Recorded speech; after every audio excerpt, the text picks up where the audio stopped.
you're a black Marine or a black whatever in the white man's military, that make them want to kill you more. Mm-hmm. Like when they see the uniform on you, they get an extra disdain for you. You know what I'm saying? Because they don't understand why in the hell do you want to fight for them.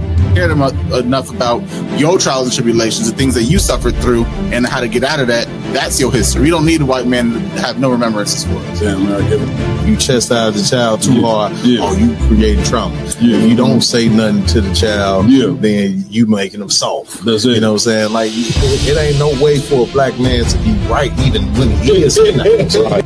White people that's out there that want to help black and Hispanic people, the best thing you can do is just leave us the hell alone. They are all against you. They all want to destroy you, and the ultimate goal of all of them is to put you back into slavery and subjection. Real Nigga University in 5, 4, 3, 2, let's get it. 1. There you go. Yes, sir. Famous thumb from Roscoe Rob. I ain't saying nothing till I see that thumb. You heard, but we definitely in the building, man. We in for a late night, you know what I'm saying? Give it up. Hopefully, you know what I'm saying, the late night sleepers, creepers. Hopefully they join with us tonight. Hopefully y'all ain't sleep, you know what I'm saying? It's a round table of truth exclusive here tonight. Damn right. Big up to Captain Tazaryak, man. He just did an amazing battle. Shut them Edomites down. Prove that they don't know what the hell they talking about in the Bible. Because of course, you know what I'm saying, the authority of the Bible belong to them 12 tribes, man. Damn right, sir. 12 tribes, blacks, Hispanics, and Native American Indians. We are the official authority over the scriptures, man. Damn right, you know sir. So with that being said, like always, man, I want to give it up to the nigga God, the God of blacks, Hispanics, and Native American Indians. Also want to give it up to our King, Yahweh Shah Mashiach, whom the world ignorantly calls Jesus Christ. Man, and of course, you know what I'm saying, we got to give it up to the man with the plan, none other than Commanding General Yohana. That's right. All right. With that being said, I'm going to, do what I do as far as giving it up for my hosts that rock it out with me every week. To my right, we got Officer Lamakiala in the building. And the announcement, I'll go around. So, also to my left, I'm throwing off my lateness. I don't know. that normal time. There you go. To my left, doing what he do every week, we got Officer Yaradan in the building. To my far right, doing what he do every week, we got Officer Iowa Lumbar in the building. Doing what he do every week. We got Officer Mayad in the building. Joining us here tonight, you understand, from Milwaukee, Wisconsin. We got Captain Bob Mob in the building. As you can hear, he brought his Milwaukee team with him. Rowdy. You hear him in the background. All right. Also, I got to give it up to my tech team before I go anywhere else. Officer Ramawan, yeah, man. Right. Officer Raj Karab, you hear, man. A new member of the tech team, Officer Rakam Yala, yeah, man. Hide your daughters. You understand? Also in here with tonight, man, we got a bunch of officers out named them niggas at the end. That's right. Damn right. They get to them at the end, right? Yeah. I'm Captain Malquad. We at the helm, man. What's new? I'll talk to me, y'all. Cap, Please. for some reason, black women will not learn. Black and Hispanic women will just not learn. Come on. For the life of me, I don't understand why you would look at the same people that have oppressed us for over 4 centuries. You would look to them to be your man. I don't even understand that when you've seen what they've done to the man whose loins you come from. Damn right. I don't get it. Right. Well, we're gonna get into the story, right, Cap? Yeah, we're gonna get into that story tonight. It seems to be all over social media. Everywhere. The sister being unalived by a devil. And I'm gonna tell you, it's only really a story, you know what I'm saying, because she was unalived by a devil. There's plenty of black women get killed every day, don't make the news. But now it become an epidemic of our sisters being unalived by our oppressor and our enemy. Damn right. You know what I'm saying? So we're gonna get into that later on.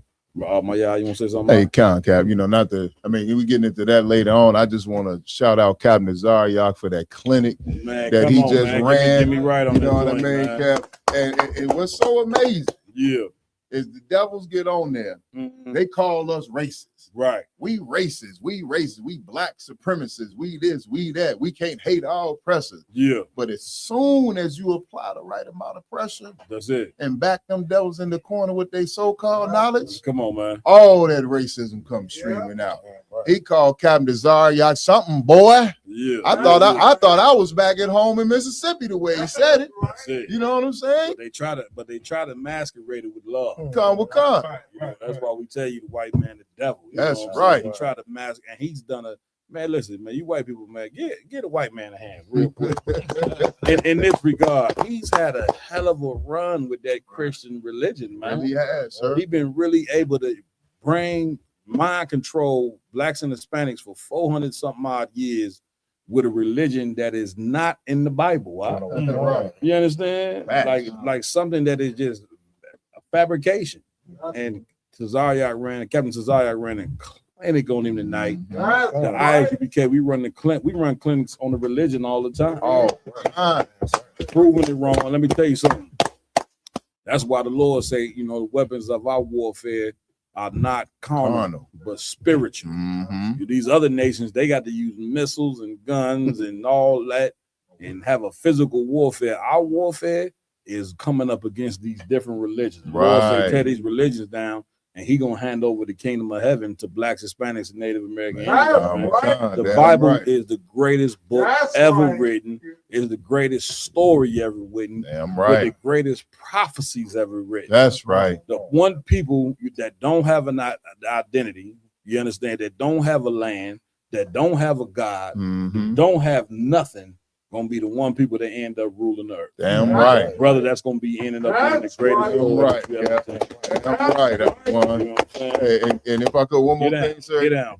Shout out to the brother, got Captain Zaya, to the brother that's the host. You know what I'm saying? Yeah. Hey, Cap, you know it's bad because the brother that's the host of Isco, right? You know what I'm saying? Yeah. You know it's bad that after Cap did it, the Edomite did his opening statement, and then Cap did his opening statement, I get a water. And the brother was like, okay. Like that brother, he kept his composure, but he knew from the first 10 minutes of that debate that Edomite was cooked. And you could hear it every time he handed the mic back over to him. He like, Ben, you want to try to do what the hell you think you finna do? The cat didn't even have scriptures. He had nothing. He came to a battle with no scriptures. Y'all about man, like that battle went goes to show, like all these other nations, they want to join the adoption because they know they're not going to be saved when Christ comes back, and they're going to face their punishment. That's it. Which brings me back to camp last week when IG was at the table. We had this Arab talking about he's an Iranian Jew. Iranian Jew. Because they all know that they ain't gonna get the salvation that they believe they should. Damn right. You feel my point? And that's why they're trying to do all this debates and stuff like that, because they see their time is coming near. Damn right. So they're gonna fight for their life to try to get saved when Christ comes back. But this ain't gonna happen. Man, give it up. Somebody give for me Isaiah 14:1. Con out of one con. What y'all saying is so powerful. You know what I mean? Everybody want to try to join themselves into the chosen people, but you're not the chosen people. That's right. You get my point, which is why they come up with these different religions to try to steal what belongs to us. The scriptures say it ain't about who run the race, it's about who is chosen. I'm paraphrasing. Damn right. The Most High chose us because of our forefathers, Abraham, Isaac, and Jacob. That's right. You understand? These cats love the Most High, and because they love the Most High, the Lord know that same blood that these men had is in you, which is why you the chosen people. There's nobody else that give a damn about serving the Lord.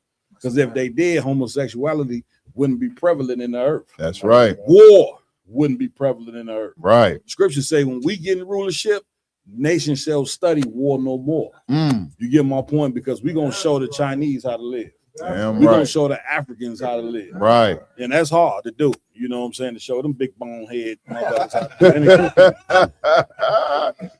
telling them, man, you can't eat rhinoceros feet and all that, man. It's bad. No more mosquito burgers. Get my point? We're going to show white people. We're going to show all races on earth, you know what I'm saying, how to do this thing. They believe, DA, that our greatest gift is dribbling a basketball and running a football.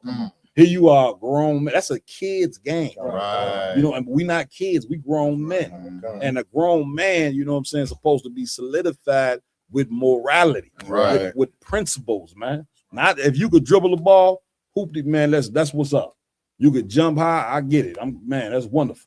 You understand? You could run a football at 40, the 40-yard dash real fast, like Lamar used to do back in the day. He wanted to be a football player, but the Lord had other players. He ain't here with me now. Nigga, ain't no run no football, nigga. Organize this Midwest 5 weekend. All right, this is what it is. You understand? Doing a good job. A hell of a job. job. You got that scripture? Come on, Wakan. Read what you got. Come on, it's the book of Isaiah, chapter 14 and verse 1. Come on. For the Lord will have mercy on Jacob. The Lord gonna do what? Have mercy on Jacob. That's important to know. Because, man, we blacks, Hispanics, and Native Indians, we've been in this hell, man, ever since the Pilgrims came, brother, we've been in hell. Got on them slave ships, that's hell. Man. You know, this whole time in this North American world, you know what I'm saying, being under the foot of the soul, it's been hell for us. And listen, the Lord is now giving us mercy. And he giving us mercy because, like the scriptures say, he giving us teachers to teach us what he want done. Teachers after his heart. You in the Christian church, you following the God that say his law is done away with. Basically, go ahead and you can be moralist.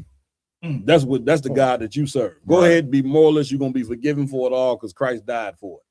And when you don't understand the damn Bible, man, the Israelites in during the time of Moses, for their sins, they had to sacrifice animals. They had to do a blood sacrifice. You understand, to kind of, I don't say masquerade, but to what I'm looking for their sins, to make up for their sins, to atone. That's the word, to atone for their sins.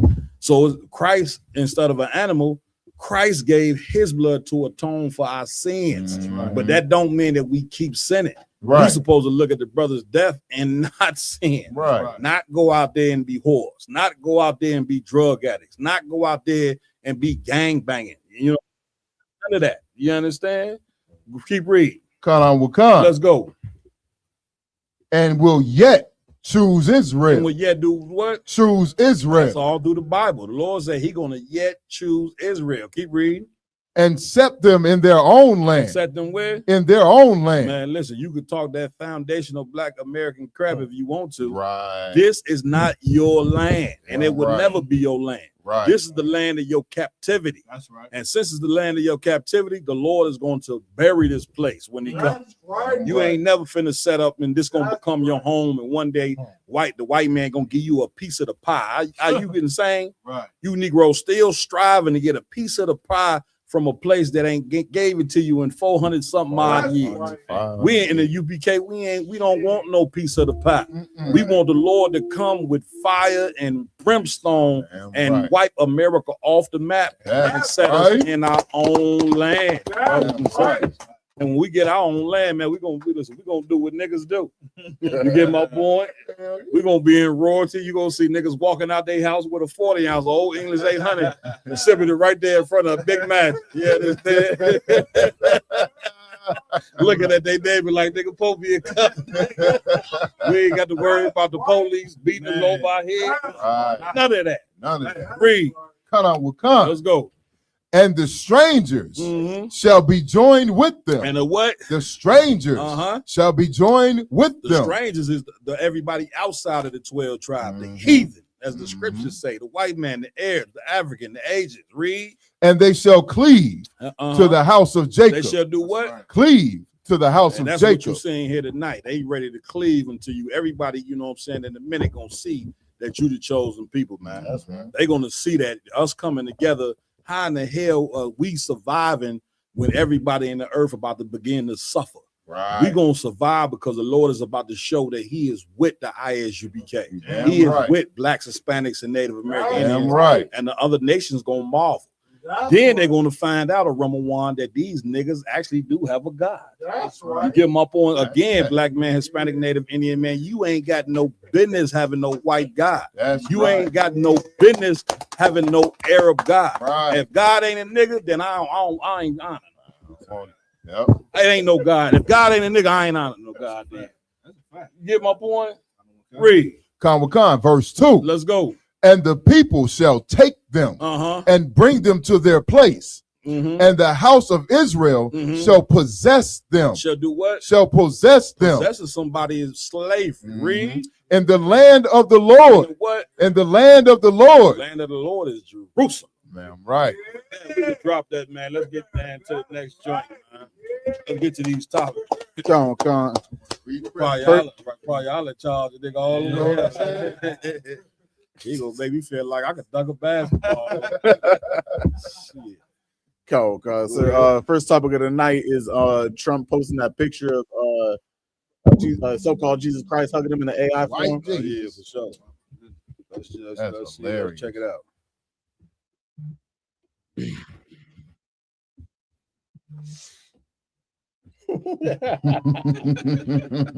Can you turn it up? TV Bubble Show. A doctor. Trump got to be about 97. Yeah. At least. He's still drinking that blood. You saw Ellen DeGeneres? She stopped drinking that blood. He's starting to wither away. Man, he still got a supply.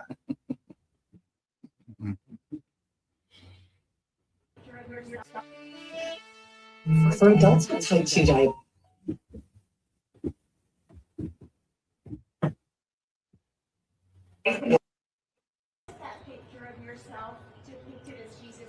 Well, it wasn't depicted. It was me. I did post it, and I thought it was me as the doctor, and had to do with Red Cross as a Red Cross worker there, which we support.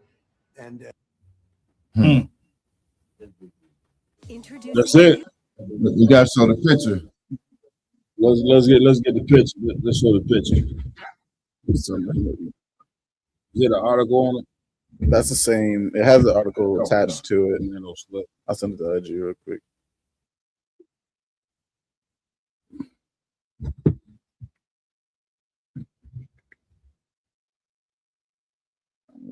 You should have.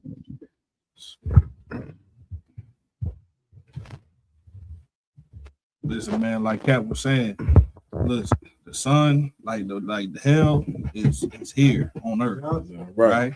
And we've been living in hell so much that heaven has to be a place where you can come outside and drink a 40 with your brothers. Yeah, right. It got to be a place where you ain't gonna drive down the street and no sirens come behind your back. You know damn well you good. That's you know what I'm saying? You ain't got to worry about depression. You ain't got to worry about your women being whores and harlots for every goddamn thing and everybody. You ain't got to worry about your sons and daughters reading books about transgenderism, and you're gonna control the curriculum. You're gonna control the narrative under a black man named Jesus Christ. Somebody get for me where the scriptures say Christ is blasphemed every day. Get that for me. You know what I'm saying? We got an article on it or no? Go ahead, read what you got, RG. This is the Independent. Trump posts a picture of Jesus hugging him days after his AI deity image drew widespread anger. President, and get me right on this, is the cat laying in the bed? What's his cat name? Epstein. Is that Epstein? That's Epstein. Good night. I know a lot of people were saying that that's what like Epstein. That might be. Hey, let me tell you something. You see everybody in that picture, lily white. Lord have mercy. Go ahead, RG.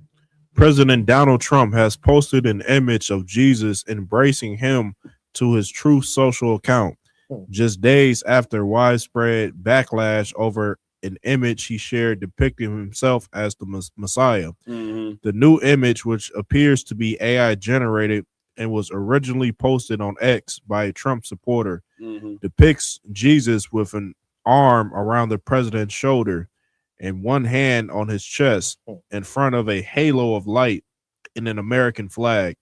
That's another picture. If y'all can get that picture up there as well. Go ahead, RG. Come. Their heads are leaning against each other and both have their eyes closed.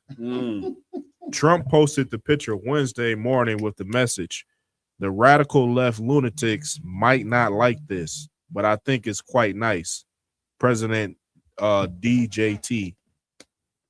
What's our thoughts on this here? I mean, because to me, it's just y'all done.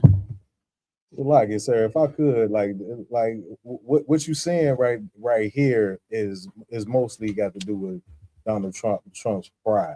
You know what I'm saying? Right, this guy has an extreme amount of pride that where he can't, like, even with the depiction, like you see, he won't take no accountability of it.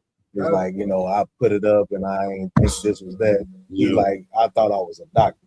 You know what I'm saying? That's why I posted it. He's not taking any accountability, but this picture right here, I don't want to look at this picture right there.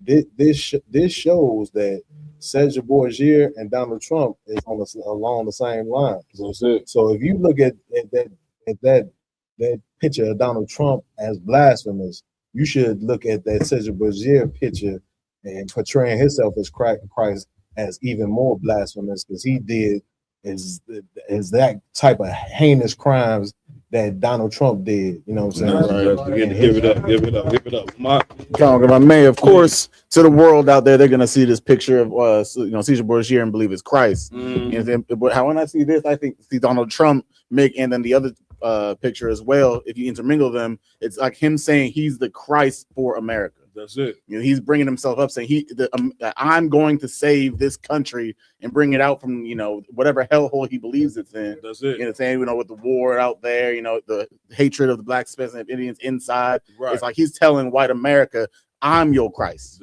That's it. I'm going to save this country." That's it. Can I double down on that real quick? Please.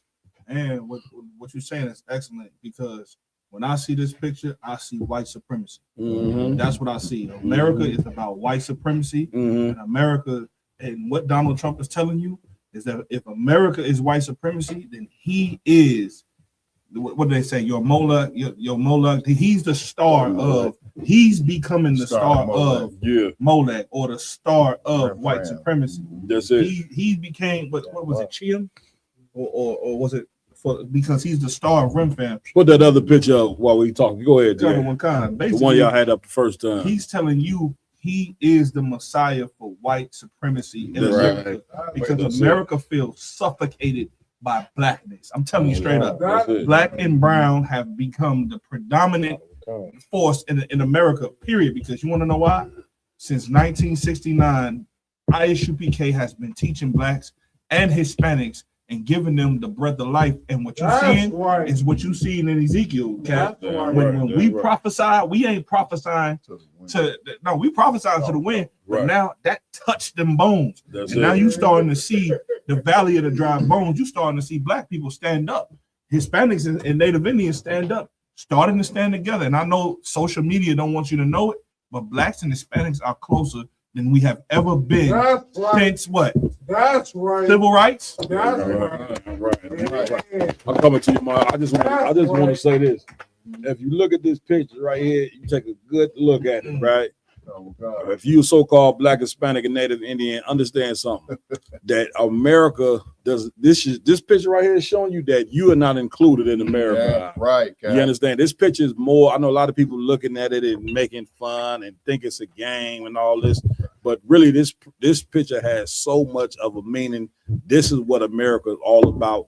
And blacks and Hispanics, America, you are not included in America. That's what this picture represents. It ain't a Hispanic on there. You understand? It ain't a black man on there. And this is what America is all about. So seeing it, knowing that, like the brother was just saying, this is something that we need to see. We need to see, you know what I'm saying, that we are not a part of America. Because since 1964, when Martin Luther King signed that so-called civil rights bill, we have been under the illusion that we are part of America. You get my point? We've been under that illusion since we've been here. That's what make a man go fight a war. Black men go and the Hispanics go fight wars because they want to prove to America that we are citizens like you. Right. You get my point? But brothers and sisters, you do not understand. The Lord do not want you to be a part of this place. The people that's ruling over top of us, they never created America for you to be a part of. Right. And I know that's a harsh reality to face. But if you look at this picture right here, let me tell you something. This picture is a representation of what America is truly about. 4 white people created for them, and this is just what it will be. Right. My yard. Hey, Comic Con, Please. and if I could, And I hate to put the thing to work, but if we could put that other picture back up real quick, mm-hmm. you know what I'm saying, of him and Bozier. You know what I mean? Damn right. And real quick, if you wouldn't mind, I just want to say something about this picture real quick. So the thing about this picture right here, I know a lot of people, even black people, were offended by it. Mm-hmm. You know what I'm saying? Because we got that white Jesus in our mind. Mm-hmm. You know what I'm saying? But when I see this picture, you know what I mean? Let me know when you get it back up. Just keep talking, brother. Come, sir. When I see this picture right here, sir, I see the spirit of white America. Right. Because what I'm looking at when I see this picture, that is Donald Trump being embraced by his God. That's it. And being sanctioned by his God to do what he wants. Because when I see this picture, what I see is two violent sexual degenerates comforting each other. That's it. You know what I'm saying? Damn right. Because you got Caesar Borgia, who is a violent degenerate and deviant. Mm-hmm. You know what I'm saying? With his head on this man's head, his arm on him, and his hand on his chest. Mm-hmm. And Trump with his eyes closed, like the woman of the relationship, being comforted by her man. There you go. You know what I'm saying? And we know, according to the Epstein files, that Trump is a violent degenerate. You know what I'm saying? That is allegedly assaulted children and women and all the things in his history, grabbing them by the box and doing all the things that he's done. There you go. You know what I mean? So when black people see this, they need to realize this is the spirit of the people and the country that you are trying to love. They are violent, they are bloodthirsty, and they are degenerates that seek to do nothing but harm to you. Damn right. Give it up, RG. Come on, sir. Donald Trump, I feel like he suffered from main character syndrome. Damn right. He the main guy. Yeah. And he's an extreme narcissist. Right. Like in his mind, I believe he think his achievements in life are on par with Jesus Christ. That's it. He think he better than George Washington. He think, he's the greatest man to ever live. And he gives you that point in everyday life. That's it. I mean, man, listen, that image of white Jesus is such a powerful image because what it does, it establishes, a person's motivation in life. You got to think that it's just more than the picture. If you are black and Hispanic and you looking at as a white man as the savior, then what does that mean for you and your people? Right. What self-esteem are we gonna draw from a picture of a white man being white Jesus? Right. So here come Trump being a sexual deviant. You get my point, and he gonna paint himself like he's Christ in one picture, and then the other picture he gonna paint himself being embraced by Christ. Right. And he can do that because the cat who they painted as Christ, which is Caesar Borgia, this cat was a nasty sexual deviant, man. You get my point. That's why I said, do we get the scripture where they blaspheme Christ? Get that scripture right there for me, because why in the hell would you have a cat who was a known homosexual, Leonardo da Vinci, the one that painted the picture? He was the lover of Caesar Borgia. Right. And on top of that, Caesar Borgia slept with his sister, man. You get my point? Like, this was a vile cat. That goes to show you, man, that these people, man, that rule over us and that run America, they a vile bunch of people, man. And we have become like them. You get my point? You got what I need, my yard? Read what you got, bro. The book of Romans chapter 2 and verse 24. Go ahead. For the name of the Most High is blasphemed among the Gentiles. Not that one. It's one where it say Christ is blasphemy. You know what I'm saying? If you don't have it, don't worry about it. You know what I'm saying? The point of it is that, it is diabolical for them to steal, our king. You know what I'm saying? And the physical description of a man means something. You understand? Like it is a part of who you are. And they stole our hero, you know what I'm saying? And the UPK, what we do is we come and take our hero back by not only bringing out what he looked like, but bringing out what he represented and what he was about. That's right. You get my point. Go ahead, Lamar, where we going next? Next up, we have a white man talking about how music can put you in a trance-like state. Let's do it. In the meantime, while we get that, can I just make one observation? Please. The reason why the Israelite School UPK pushes the real icons of blacks, Hispanics, and Native Indians being the ones in the Bible is to combat images like that, because what you see causes something to happen in your mind, and that's why they call it programming. And when they people control programming for Blacks, Hispanics, and Native Indians through music and through movies and through sitcoms. Have you noticed that every time they put something on TV about Black women, it got to be something about Real Housewives of Atlanta or something like that, showing Black women whooping on each other and all that, and that begins to be the normal. That's it. What we pushing in the Israelite school UPK, when you see us at camp tomorrow, guess what you will see? You'll see that false image of Jesus Christ, and then you'll see the true image of Jesus Christ. Why do we push the true image of Jesus Christ? Because that is what Blacks and Hispanics need to see. It's going to give you the hope that you need. And like you said, it's gonna help your self-esteem. Because it ain't like that white women don't go to bars and fight. They some of the most nasty, disgusting, vile beasts that's out there. But when have you seen a TV show with 10 white women on the show and they fighting each other like cats and dogs? You see what I'm saying? You haven't seen it. And guess what? You ain't gonna see it because white people know better than that. But yet they will go get some Black and Latino sisters, put them in the same house, and have them fighting like cats and dogs. You get my point? Because this is what they want our younger daughters to look at and think that it's okay to be like that. You get my point? And what's sad is them leaders, these Black actors and leaders that you love and think so great, they sit up there and see white people doing these things and keep their mouth closed, keep their mouth zipped. Here we are, fresh out of the goddamn ghetto, you know what I'm saying? Barely got a pot to piss in and a window to throw out of. We got to be the ones to speak up against this evil, because these cats that's raised up over us, brother, they ain't gonna do it at all. That's right. You understand? Let's go, Lamar. What we got? Got the video right here. Let's get it. Like, Jesus loves me. And I'm just going to say, Jesus loves me. This I know, for the Bible tells me so. The emphasis is on the one beat, okay? It's more of a march. Bum, bum, bum, bum, bum, bum, bum, bum, bum, right? And now we can also move the accent. We can duplicate that and put it on the 1 and on the 3. Jesus loves me. This I know, for the Bible tells me so. Jesus loves me. This I know. Kind of like a child would sing it. It's innocent. It's on the 1 and 3. All we have to do is shift the accent to the 2, or to the 2 and the 4, or just the 3. Sounds kind of confusing, but it would be like this. Jesus loves me. This I know. Oh, for the Bible tells me so. Oh, little ones to him belong. All of a sudden, you have what we call like a rap or a hip hop feel. It's the same word, same type feeling of the same type of melody or whatever, but all we've done is move the accent. The moment we move the accent from the 1 or 3, it becomes a syncopated beat.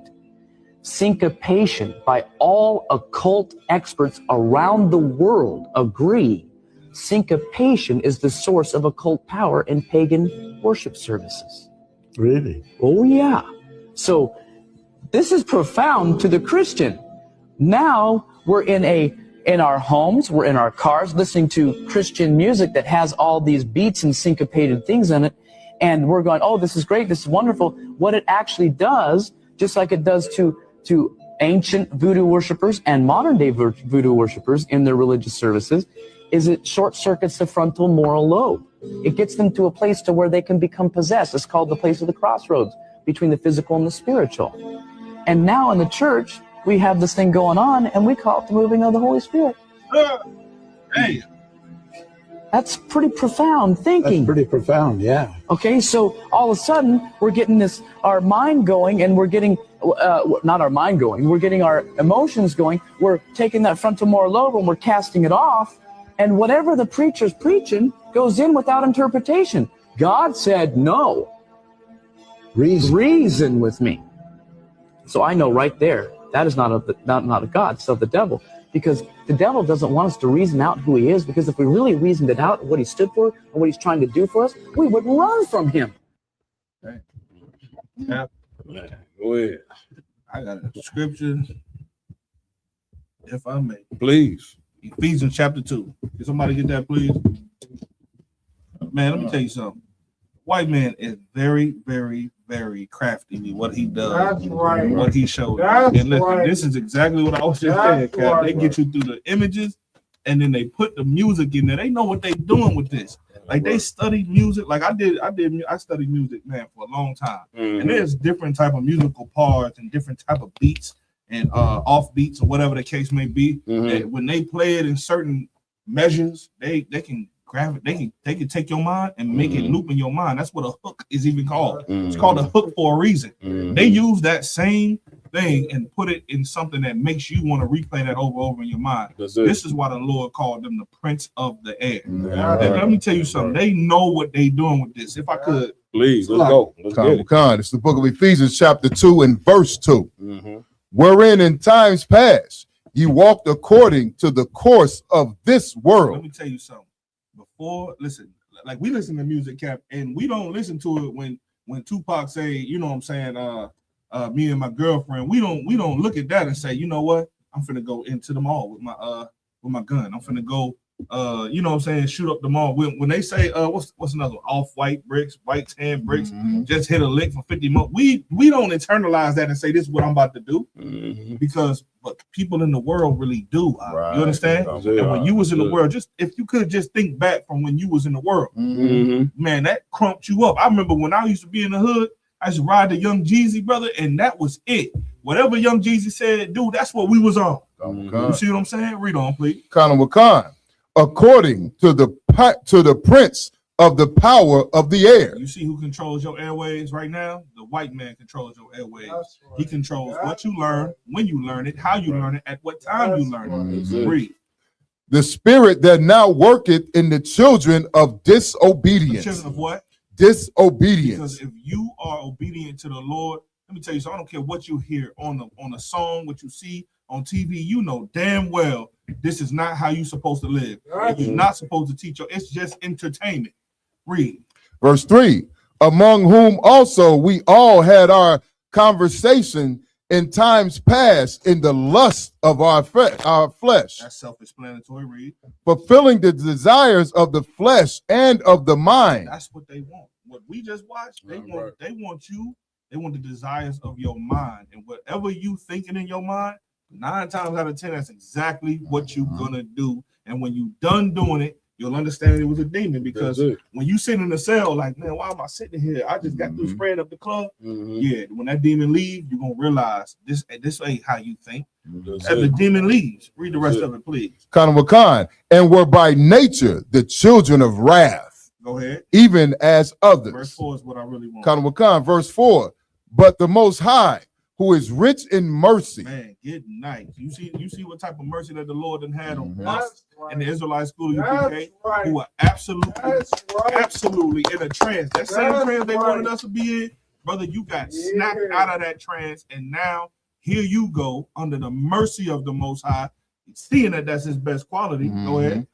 For his great love wherewith he loved us. That's the point. That's the point. What's to combat all this, Cap? Come on. The laws of the Lord. That's what you use. If you want to live by anything, do not live by what you see on the TV. Don't live by what you hear on the records. Man, live by what you hear from Captain Mama Quad here in Chicago. By Captain Tazaryak in New York. By Captain Tyler Ward in Philly. By all of these brothers who've been trained up in the spirit of the Most High. That's how you live. Man, Captain, I didn't want to say it, you know what I'm saying? Right, give it up. You know what I'm saying? But at the end of the day, man, like, listen. You have to be wise to this game. And I know what Captain Marquardt about to say, about to be real heavy. So listen, I just want to say it just goes to show you that he's telling what he basically telling you is how the preachers are programming the people who sit in their church. Because you wonder, we battle on the street for a long time. And I know it got to amaze you, brothers. How is it that the Christians they don't know the things that we know in the Bible? Simple things. You see what I'm saying? Them cats get up there, man, with that preaching. They get up there with that music, and brother, they are brainwashing those people that's in that damn church to where what they saying is the truth. And the Bible is no longer even a part of the equation. But the Bible, they got the Bible like it represents what they about. You get my point? And brother, it's so demonic in this that the same thing that they doing in the church, they doing with rap music. They doing with R&B. To where this music and these sermons are controlling who you become as a person. You understand? Hey, so like I said, something else he said that was pretty heavy that, you know what I'm saying, people need to realize in a Christian church. He said, you know what I'm saying, they think they in there getting the Holy Spirit cast on them. That's when it. they're really getting demons cast on them. That's it. You know what I mean? And I had heard a recording from an Edomite long time ago that said something similar to that, Cap. He was talking about how you know, these organizations and satanic people, they put these spirits on the music and in the churches and stuff. This Edomite literally said, if you show me 5 top 10 albums in your home, I'm gonna show you 5 different demons in your home. Damn. Because they said that the top 10 songs and top 10 albums, they purposely put demonic energy and spirit. The messages, like he just said, that rhythm, where you think you catching a vibe, you think you catching a spirit, when you really catching a demon that's gonna make you go out and unalive somebody, essay your kids or a woman, steal something, hurt somebody, do something. Because we listen to music all day long. That's it. You know what I mean? The more you listen to it, the more that demon has a chance to get on you. Like Captain Bar say, we can listen to Benny the Butcher rapping about rubber bands and weight. It's just a hot song. But then brothers in the world that have no spiritual guidance, no spiritual protection, no leadership, no head or hedge around them, that demon gonna hop on in them and they gonna run out here and risk their lives and do something foolish for them rubber bands and weight. And why do I'm coming to you, why do you have to be entertained 24/7 anyway? You ever thought about that? Right. Like sometime I get in my car, I don't play no music because I need to think. Sometime when I'm at the crib, I don't watch TV. Ain't nothing playing. I'm just sitting there thinking or reading. Why is it that you have to be entertained? You ever thought about that? Right. Why do you all, if you ain't watching the radio, you got a TV on. If the TV ain't on, the radio ain't on. It's like you can't live. You like a damn crack. You like a crack addict. You got to be entertained 24/7. When life is not about entertainment, man. Now's the time, man, where you got to move yourself away from that radio, away from that TV, and you got to be able to start thinking and observing the world that's around you, man. Because the world that's around us, brothers and sisters, is changing, and we not hip to it being changed. Because of course, we going to a place that's brainwashing us. Every Sunday we getting brainwashed. You get my point, and don't understand that this brainwashing is not preparing you for the disaster that's about to come. Y'all are done. It was so heavy about what you said, sir. It leads right into what I was about to say, because I remember being in the Christian church and how a pastor would do something called hooping. You know what I'm saying? That cool in Christian church. It's called what? It's called hooping. So what they do is they like he said, they get the cadence and the rhythm, and they say, and the Lord, and I was doing, and you know what I'm saying? They get off into this hoop. You know what I'm saying? Then, but it's all about the rhythm and what, you know what I'm saying? Not about what they can be saying anything. Right. They can be saying, go kill your mama. Whatever they say. And you gonna do it. Because get rid of that man. It's almost like when Juvenile song come on, back that ass up. Even Sisters in the Truth, I didn't sing them. They song play, they get to twitching like I'm in the truth, but I want to throw his ass. We be looking like this. You can't do that up. Y'all matter of fact. Y'all give me right. Matter of fact, y'all turn that Juvenile off. You get my point?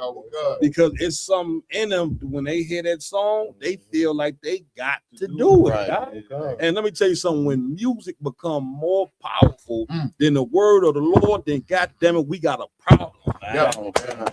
Come on, Lamar. Amazing. Like that's why the scriptures say so much that we got to wake up out of our sleep. That's it. Because like the white man shows us all the time that we in the sunken place. That's it. Because we've been in this religion keeping us to be bound down in one specific train of thought. Damn right. You understand? That's what religion means that you're bound to this one belief, this one thing, and you stuck there. You're in the sunken place. That's it. You understand? That's why when you come into the truth, you learn the Bible from real men of God, and that's what gets you out of that sunken place. Why? Right. Like we said now, and what Captain Zaryak said earlier, the truth will set you free. Right. You understand? But it's not in the Christian church. They're meant to just keep you as sheep. And listen, and it's why I'm coming to y'all. That's why when you go to that get that demonic sermon on Sunday. But then remember they got what you call Sunday school. Right. And when you go to that Sunday school, that preacher is not able to answer them questions because he is teaching you something on when he preach that's not in the Bible. So when you get to raising your hand, get me right on this, Jaredon. Yes, when you go to Sunday school and get to raising your hands too much, what they tell you? Hey, Cab, if I could, please, if I could, you know, one time I was actually in Bible study. Yeah. You know what I'm saying? And this was about around the time that I started listening to General Muhammad's classes and stuff like that. Right. So I asked the question, you know what I'm saying, because of the scripture that was going on sound like pagan holidays. Right. So I was like, is this the reason why in the Bible it says that we shouldn't celebrate pagan holidays? The teacher lost his mind in that. He's like, that's why I don't like when people bring up pagan holidays, and that's not why we celebrate these things for and different things of that nature. I was like, man, relax, bro. I'm just asking a question. But this is the things that you go through in the Christian church when you try to combat. That's it. Or actually have like you saying, have a mind, like I have a mindset.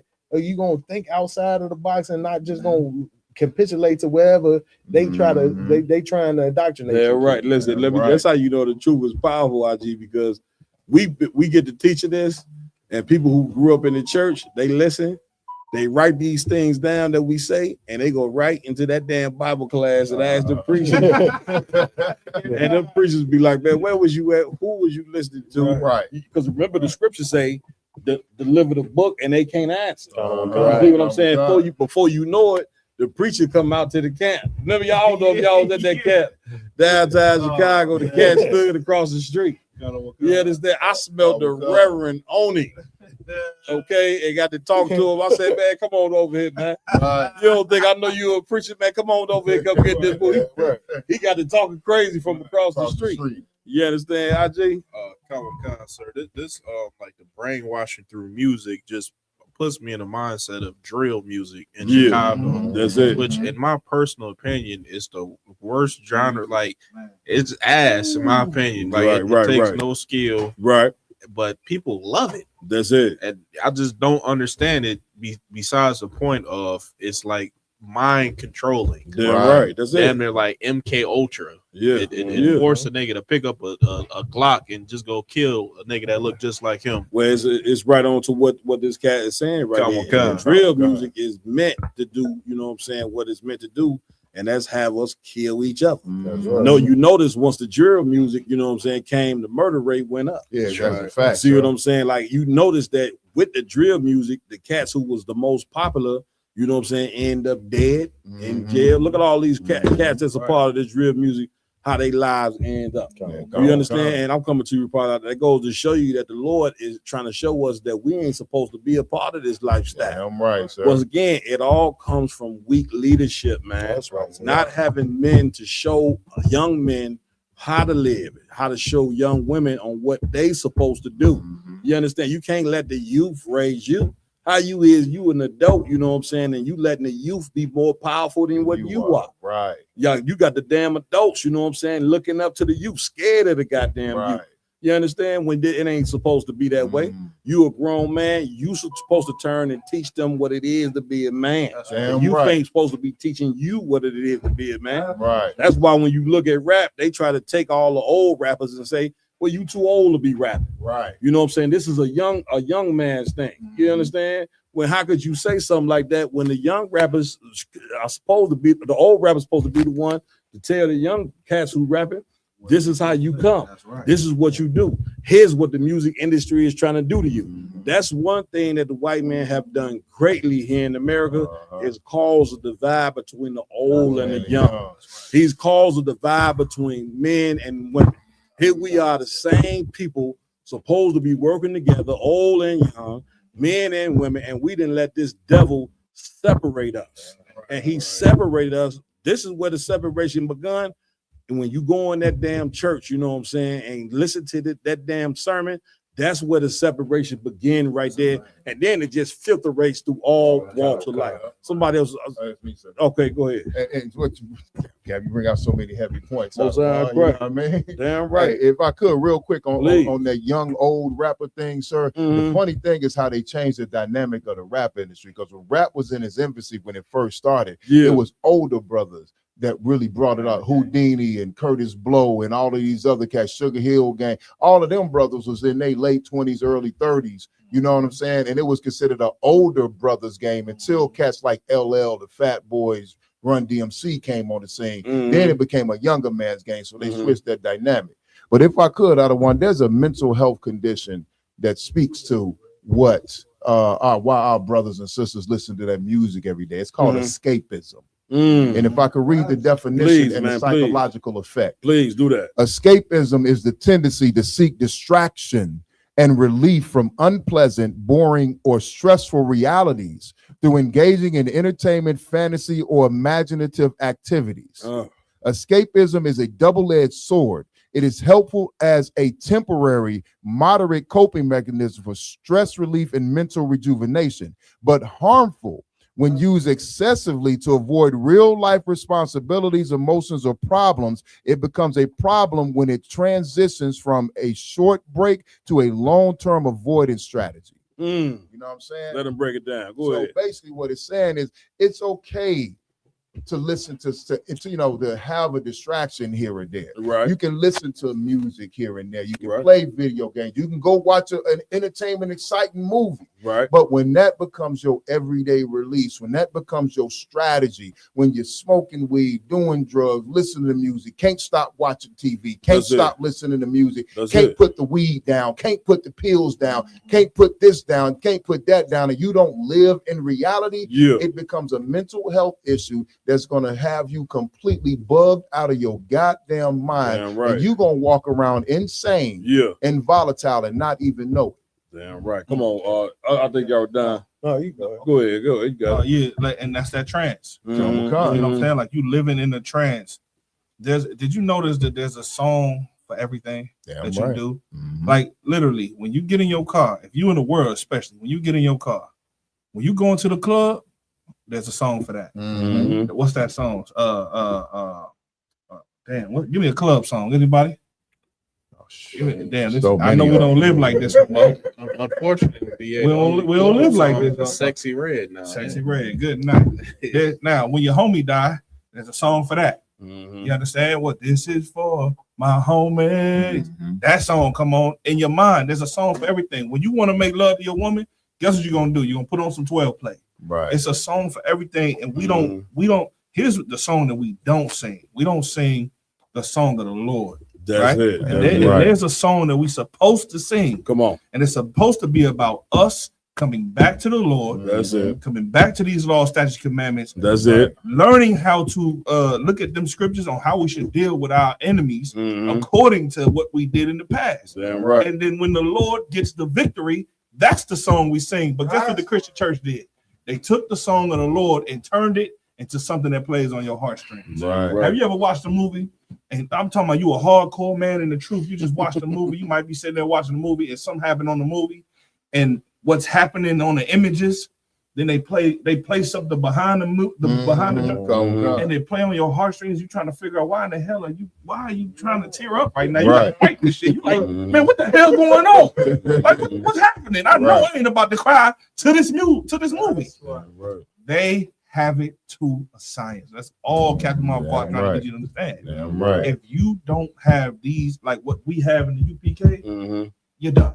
That's it. Barbecue.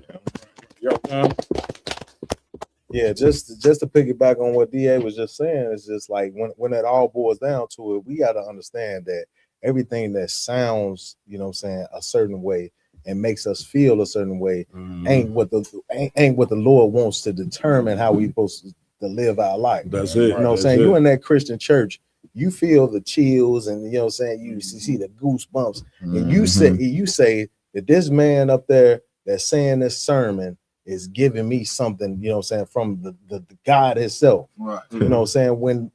When essentially what you see, if you decipher what Christian pastors do, They just giving you a motivational speech. That's it. They not telling you, you know what I'm saying, what said the Lord. You know what I'm saying? The word of God. They not even coming, they read the scriptures for 2.3 seconds and then they give you a motivational speech after that. They not even trying to equip the people with what they need to have in real life. And then they hear brothers like ourselves that comes out here, you know what I'm saying, on times where we could definitely be spending with our family. You know what I'm saying? And we not receiving the reward that the Christian church receives with all the millions that they pouring into the Christian church. And we come out there to educate our people on how they supposed to live, and they hate us. They hate us for that. You know what I'm saying? But they look at that Christian pastor like he giving them, that's what says the Lord. Man, come on, man. Come on. Where we going next? Come on. So we got the story of the sister Ashley Janae being unalived in Tanzania. Let's go. Tanzania. Whatever. Man, we all have a pronunciation issue. Y'all know I have them a lot. God. We're gonna get it right. IG's got the article. Go ahead, IG. Come on. Influencer Ashley Janae found dead in Tanzania. Investigation ongoing. Lifestyle influencer Ashley Janae, whose legal name was Ashley Robinson, was found dead while on vacation in Tanzania. Authorities and family members said she was 31. Robinson, who had more than 80,000 followers on social media, was discovered unconscious at a villa in Zanzibar, where she had been traveling with her fiance, Joe McCann. She was taken to a local hospital where her death was confirmed, according to family statements and local officials. Listen, 80,000 subscribers, that's a lot of people. You know what I'm saying? And she represented a demon, you know what I'm saying, that is taking a hold of a ton of our sisters where they believe that being with a black man is a problem, that they're going to go get a white man and escape the problems of their people. As you can see, I'm coming to you, priest. As you can see, you know what I'm saying, the Lord, you know what I mean, brought that to a halt. You know what I'm saying? And you sisters better take the lesson away from this story. Don't just look at this story as sad and cry, or if you look at this story and say, you know what I mean, well, a lesson learned. You know what I'm saying? You better take the lesson away from it. You know what I'm saying? Which is that you should not do what she did. You know what I'm saying? And this is also a lesson for you black women to learn that you better not ever give up on black men. You understand? You are not supposed to do that, man. And again, you know what I'm saying? We could teach you in the Bible. We got classes in the IGBK where we could show you 4, 5, 6, 7, 10 different scriptures that show you that interracial dating is a sin. That's right. You are not supposed to get, you know what I'm saying, with a man who has been an enemy against you and your people for 400 some odd years. Like you black, a lot of you, ton of you sisters got to be checked, man. And let's again, the church, they open up the door. The church, you open up the door for this type of madness when you teach black women that God love everybody. God don't love everybody. Captain Cesario proved that tonight in the debate when he pulled the scripture where it said, Jacob have I loved and Esau have I hated. It's a people on the earth that the Lord love. That people is the blacks, Hispanics, and Native Indians. You understand? I know it don't seem like it, but you are the people who he love. And you go in the Bible, you find out that God hates the white man. And if it is a true and just God, then you should know that he hate them, because look at what they have done. That's right. Look at the character of these people ever since they came in power, starting with the goddamn Greeks, then the Romans, then England, then the Spaniards, any form of white people who ever had any source of power. You see what they have done with the power. They have proven over 2,000-3,000 years that they are the devil, going all the way back to when the Romans was in Jerusalem. They had our people doing a ton of abominations, man. Like, this is who the character of who these people are. Yeah, Lamont. I just wanted to say before we get on to the topic, we have the comments that the sister was tweeting on how she felt about, black men and, dating white people and so forth, so such. Somebody read it. Anyone? Mixed babies are so cute. I've been saying since the 3rd grade, my children will be mixed. Laughing my ass off. My baby is going to be mixed when I have a child. LOL. This is oppression. That's it. This is this is right here is what she hates herself. Yeah. And when she looks in the mirror, brother, she does not love what she sees, which is why she wants her babies to look somewhat like the white man. Right. When she look at her mother, she don't see a beautiful woman. She look at her father, she hates her father. That's a fact. If we do some research on this woman and who her father is, yeah, I guarantee you they have an estranged relationship. Yeah, that's right. Because there is no way on earth she can look at the white man over her father and say, that's what I want my children to look like. That's it. And That's listen, it. and if I could say one more thing. Please. Like the Bible say that a whore, and I don't want to really want to do this to this sister, but if I don't, I'd be remiss. Because a lot of women are going to look at this, they're not going to get the lesson from this. Right. You can be a spiritual whore to your people. And that's what this sister is showing you. And it's in the scriptures say that, and I'm quoting, I don't quote, I'm paraphrasing, that a whore or a harlot, she will take any arrow into her quiver. That's it. You see, but we have to teach our daughters. Remember that dog test, Cat? That dog test is why she said since the 3rd grade that she want her kids to be mixed, because she was one of them kids that would have saw the black baby and said the black baby is evil, the black baby is ugly, the black baby and the white baby is pure, the white baby is wonderful, the white baby is God. That's in her mind. That's what that is. Damn right, y'all were down. Hey, Cap DA, of course, he took exactly what I was going to say, say with the dog test, because that's exactly where I was going, because I've heard people, in regular conversation, people talk about, they want their kids to, I want my kid to be light skinned. I want good hair. You know what I'm saying? Good hair. Blue, green eyes. That's it. Light skin. Light skin. Yeah. You know what I'm saying? This is real things that, people say out of their mouth. I'm talking about, we're not talking about 50, 20 years now. We talking about in the 2000s. Right. You have conversation with black people that would tell you they want their children to be light-skinned. That's it. And we got to understand psychologically why that is. Right. It start with that religion.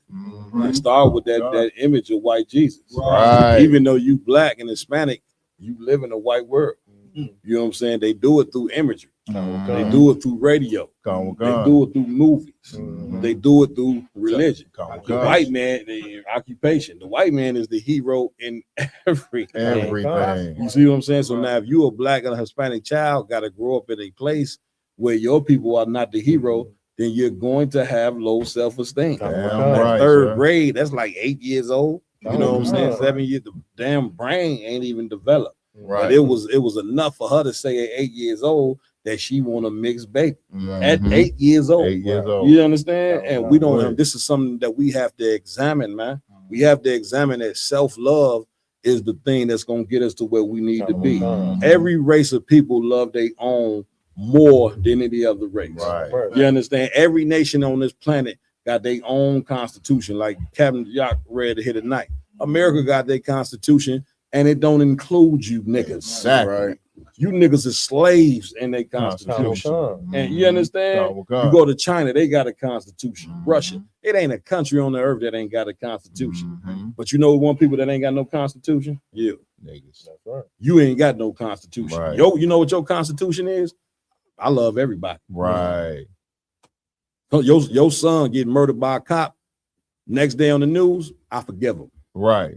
It's your obligation to. That's a trained slave. Damn right, sir. When somebody, you kill a cop, a white cop, killed my son unjustly, I'm gonna get on the camera. I say, yeah, bring the news camera up to me. I got something I would like to say. First thing I'm gonna say before I get to do saying anything. I know you're gonna take, if I may. Please. The white man is the devil. The Bible speaks of. They gonna clip the camera at that point. You know what I'm saying? But I ain't gonna give a damn if they clip the camera, because I'm gonna keep speaking anyway. You understand? But the point has been made. Damn right. Guys, one post that we didn't have up there that she posted before she was on a live. Come on. She said, every day black men wake up to find new ways to embarrass us. Yeah,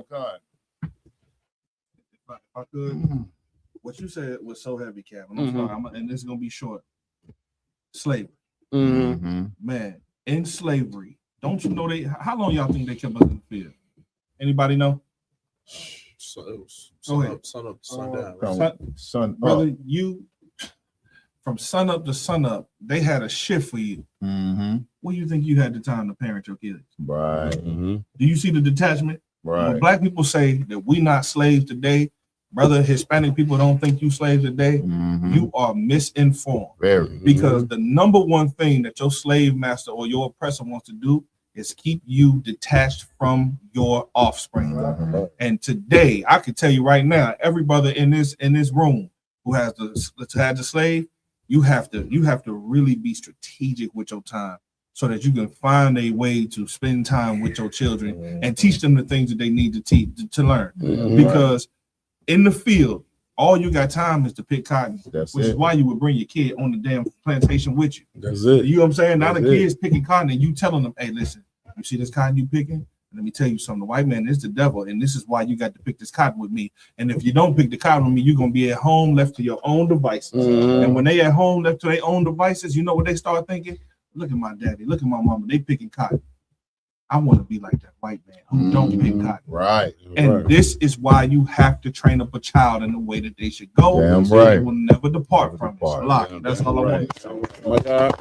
Hey, Salaki, sir, because you know what? It's been a disturbing, very, very disturbing trend the last couple of years. It seems like it accelerated over the last several months of sisters going online, you know what I mean, making statements like what this sister made about black men, and I don't want to be with a black man, and black men are not my equal, and out here dating Edomite, you know what I'm saying, so-called white man. Well, I had to look up a statistic or two. You know what I'm saying? For all our sisters out here that think that black men are not their natural counterparts and they're going to find peace and love and happiness in the arms of a white man, if you have really paid attention over the last several months, there have been case after case after case of sisters being unalived by their white boyfriend or their white husband. And these white boyfriends and white husbands are not serving jail time. So it says that while the FBI statistic for 2026 is not available on black women that would unalive by white men, their white male boyfriends or counterparts. One social media tracking source indicates that over 15 plus cases of black women murdered by white men in the first few months of 2026. Black women are 20 times indicates that black women are unalived at rates at 20 times higher than white women in some states. Also, a study indicates that the prevalence rate of severe violence within interracial couples is high at 4.5 times larger than the rate of monoracial white couples, 1.9 times larger than monoracial Hispanic couples, and 1.2 times larger than monoracial black couples. So for our sisters that are out here trying to date outside of their race, you are 1 to 2, 3, 4, 5 times more likely to experience extreme violence in your relationship than if you would just stick with the man that the Most High had for you. Mark, where we going next? Should we get more on the article, or we give it alone? Next up, we have we got KRS-One tries to defend pedophile African Bambaataa.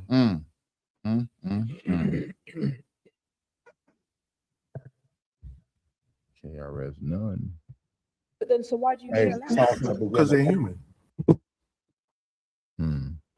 That my remarks, like I said, you know, I could care less. I don't care, you know, and I really don't. Like, what is it you don't care? You don't care about the victim's statement, or you don't care about the narrative that's followed? Let me go deep into it then.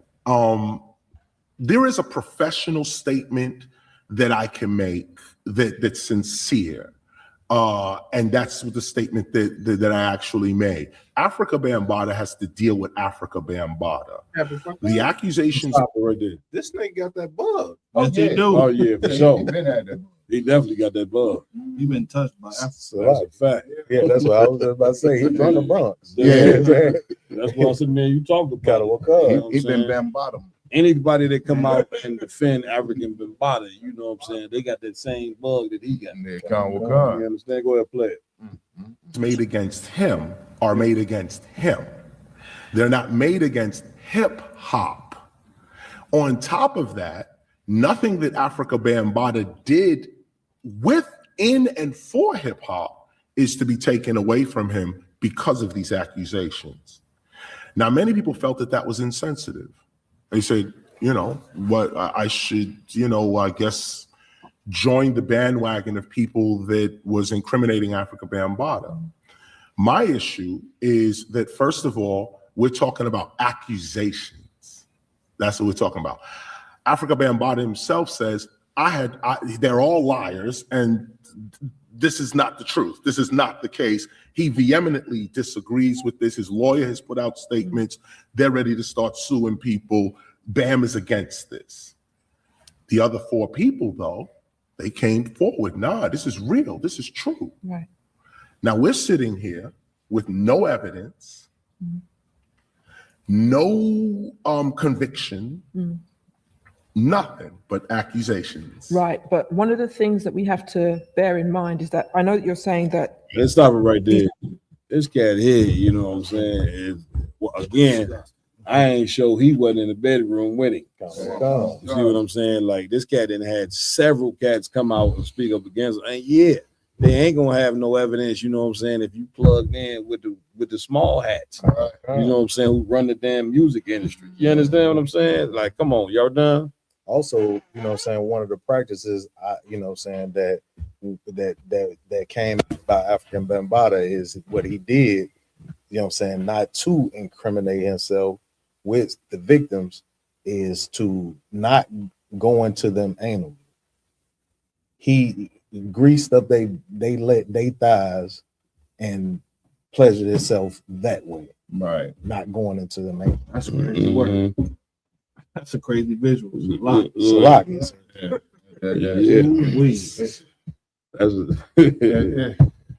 We got the brother speechless up here. Listen, one thing you can see with Chaos One is that he is definitely a respecter of persons. This is exactly what the Lord said not to be. You know what I'm saying? To that part you know, we're gonna play some more, but that's and this right here, this got to stop. You know what I'm saying? This is again coming out of the church. You know what I'm saying? That reverend who molesting everybody and who sleeping with men's wives, he gets a pass, right? Because he's the preacher. The choir director get a pass, right? You understand? And what he doing right here is he's saying, get his cat a pass. He a pioneer of hip hop. Everything he done in hip hop should not be erased because of what he done to children. Like, he didn't, from what people were saying, this cat didn't molested half of the Bronx. He basically was running a damn child molestation ring in the Bronx. You understand? Into his death. If I could, please. You know, the scriptures say that, you know what I'm saying, you could be keeping the law, you know what I'm saying? You can transgress the law. And I mean, I'm paraphrasing. And it don't matter what you did in your past, you turn back to sin, all of that is wiped away.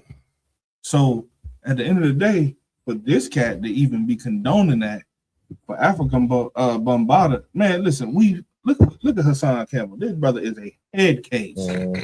You don't become a head case like that from accusations. Nah, this cat done been to prison. He done defended this man. He done from what he said, he'd have been to prison, man, for unaliving people before that whole movement. Then to be a victim of a predator. Any predator needs to be held accountable for that. And guess what? What he's doing, like you said, Cap, is no different than what the Christian church doing.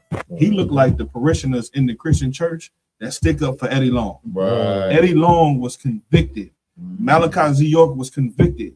Now, whether Africa Bambaataa was convicted or not, the crimes or the accusations should be enough for you to distance yourself from him, but you don't. You still have allegiance with this cat. And the scriptures say, man, listen, those type of cats, will be with them kind of cats. That's just how it is. I'm not ever gonna be seen with a cat. He's accused of doing this, he's accused of doing that, and then there's evidence that comes out. Just because he wasn't charged doesn't mean nothing. For my image and for the man who I've become, the man of the Lord, I can't be around that. So until we figure out what's going on with this, I'm moving. The prime example is what? Captain Tazar Yaku Polite. Captain Tazar Yaku Polite is something that everybody who's listening now, if you know what that world is about, you know how Captain Tazar Yaku was like, hey, look, man, he ain't coming on my podcast. He ain't doing nothing until this is squared away. Then when it was squared away, then it was like, yeah, man, hey, fuck him, man. Fuck him. He needs to be held accountable. And what happened was absolute justice for the victims because nobody talks about the victims. That's right. What goes on to these victims in their night at night when they got to sleep, brother? Nobody talks about that. And the ISUBK, we here for the victims. Damn right. Right. Let's play some more to take. These allegations are against the individual, not against the culture. Right. But it's the culture that actually, if these allegations are true, that added to their reticence in coming forward. A hyper-masculine culture whereby abuse can be argued away. Well, you know, she's of age. Look what she was wearing. And there's also a great deal of ignorance. If there's same-sex abuse, allegations, or whatever. You're saying he's gay. Sexual orientation and abuse are often definable solely by the individual. What we have to bear in mind is that not everybody comes forward at the time because we broadly don't know the trauma that's been enacted upon somebody. Wait, I'm with you. I'm a journalist. I know. Right. Yes. Okay. Okay. So we have to. Granted. I think what we have to bear in mind is that there is also the reality that people who matter a great deal and have met and have actually narrated, they've soundtracked our lives. An allegation like that can completely destabilize our perception of who they are. Why? Because they're human. Yeah, but then so why do you care less? Because they're human. So you think they're human. So if they're human and isn't part of being human, being humane to those who have the courage to step forward into an enormous arena. No, these people work for the FBI. This is a whole different thing we're dealing with. When you stop talk it, stop it. Everybody, you hear this cat? This cat said, "Hey, these people work." Now you gonna tell me Hassan worked for the FBI? I said this. I watched the video of this cat standing out in front of a project building in the Bronx. Man, he was throwing bottles at him, ran up off the spot. And you telling me he worked for the FBI? Right. Hold on, let the brother get the floor. Hey, Salagi Cap. Like KRS-One, like the brother has not been relevant for a very long time. That's a fact. You know what I mean? And one thing he did near the end. Why? Yeah, Khan. And he's trying to make himself like the aficionado, the go-to man of hip hop. You know what I'm saying? Like hip hop will be okay without the contributions of African Bambaataa and any other degenerate and KRS-One. Like R&B has survived R. Kelly. You know what I'm saying? Hip hop is gonna survive Diddy. Right. It's gonna survive Bambaataa. It's gonna survive KRS-One. Right. Like we don't need this. This is the thing. You know what I'm saying? Black people, we do not just need any old nigga as a leader. That's right. We need a leader that's powerful, that has morals, that is uncompromising, and has our best interest at heart, and will sacrifice himself and sacrifice themselves for our people and never bend, never fold, and never show any weakness and never show any signs of immorality. So basically what I'm saying is the world, the blacks, Hispanics, and Native Americans need Commander General Yohana and the ISUPK. Because you are never going to hear anything like this. That brother is defending, all he has is hip hop. That's it. He has hip hop is his God. You know what I mean? And I've met brothers like that, and that's all they latched onto it, and it made them feel powerful. It made them feel relevant. He had nothing coming from the Bronx. You know what I'm saying? African Bambaataa is a product of Malachi Z. York. You know what I'm saying? So what Africa Bambaataa is doing is just a legacy of York, and that legacy has to die. You know what I mean? And what KRS-One is doing is continuing and perpetuating a legacy of a degenerate. You know what I'm saying? That has affected generation after generation of our people that needs to be locked under the jail with that man. You know what I'm saying? And gotten rid of. That's a spirit that needs to be stomped out of. And I don't give a damn if it's a community leader or if it's just a nigga in the projects down on his luck. If they got that demon in them and they got that spirit in them and it cannot be corrected, then they need to be exiled the hell up out of here. Man, listen, you heard the Christian, give it up. You heard the Christian come out of him, didn't you? What did he say? He's human. Human, right. That's the same as like the cat was just the white boy was saying in the video. That's the same as we all fall short of the glory. It's the same thing. Just different words, but it's the same thing. You meaning, man, these cats gonna make mistakes, man. Forgive them, man. Right. You understand? Well, meanwhile, you can't forgive this type of mistake. Right. Not when babies. I learned something, man, being in this truth, man, over the past years, and what I've learned is that people don't care about children. That's right. Yeah, in this world here, America, people don't give a damn about children.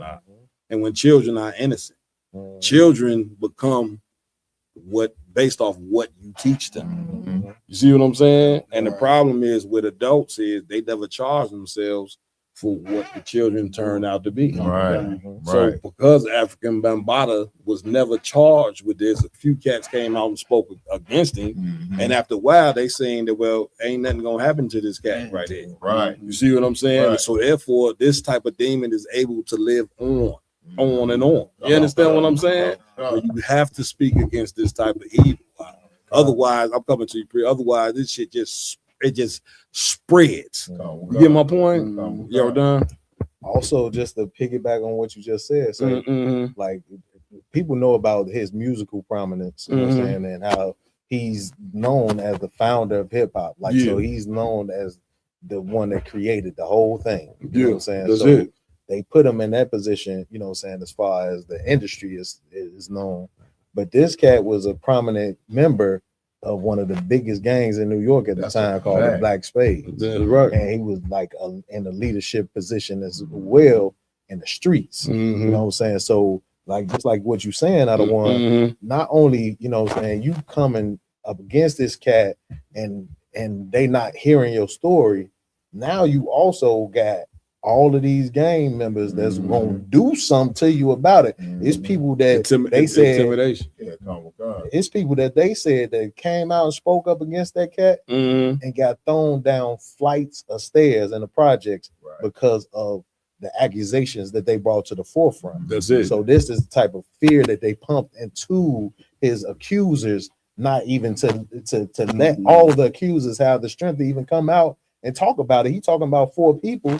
You know what I'm saying? But it was many more people. You know what I'm saying? Evil men holding great power, holding power that they should never have. Yeah, I'm right. Please. One thing. I think even this is a great discussion, and I think like Christ said, when I thought as a child, or when I was a child, I thought as a child. We still think as children. Here we go. We let somebody define our culture as music, sports, acting, whatever art. We're that's what we're known for.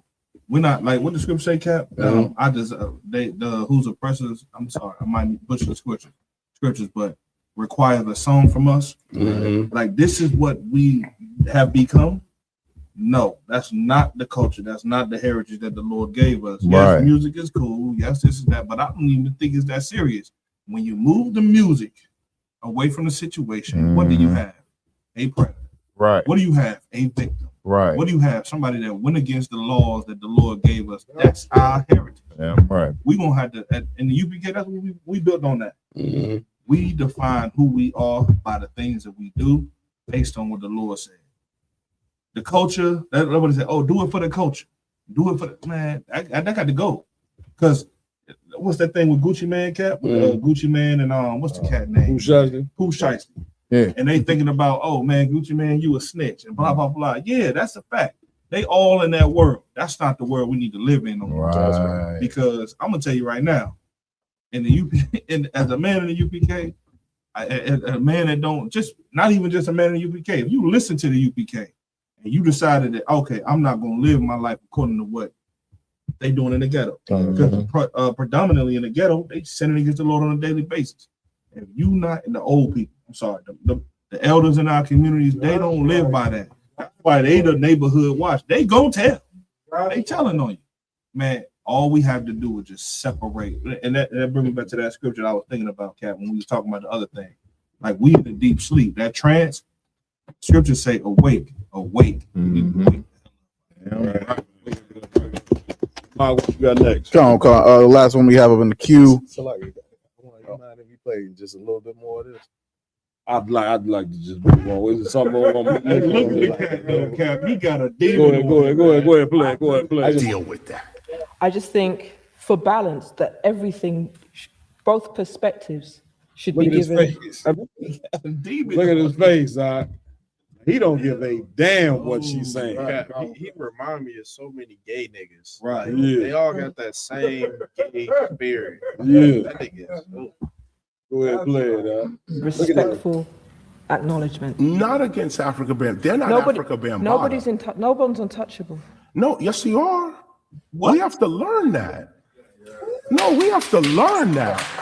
No, our leadership has to be untouchable, or they're not leaders. What? They have to. Here's an example. Right now in America, there's a robust election going on between Trump and Hillary Clinton. I knew he was gonna bring Trump. Bernie Sanders just burnt millions of people that were voting for him. Millions, okay? He just sided with Hillary Clinton, okay? Do you see the game that's being played against us? Put us to the side.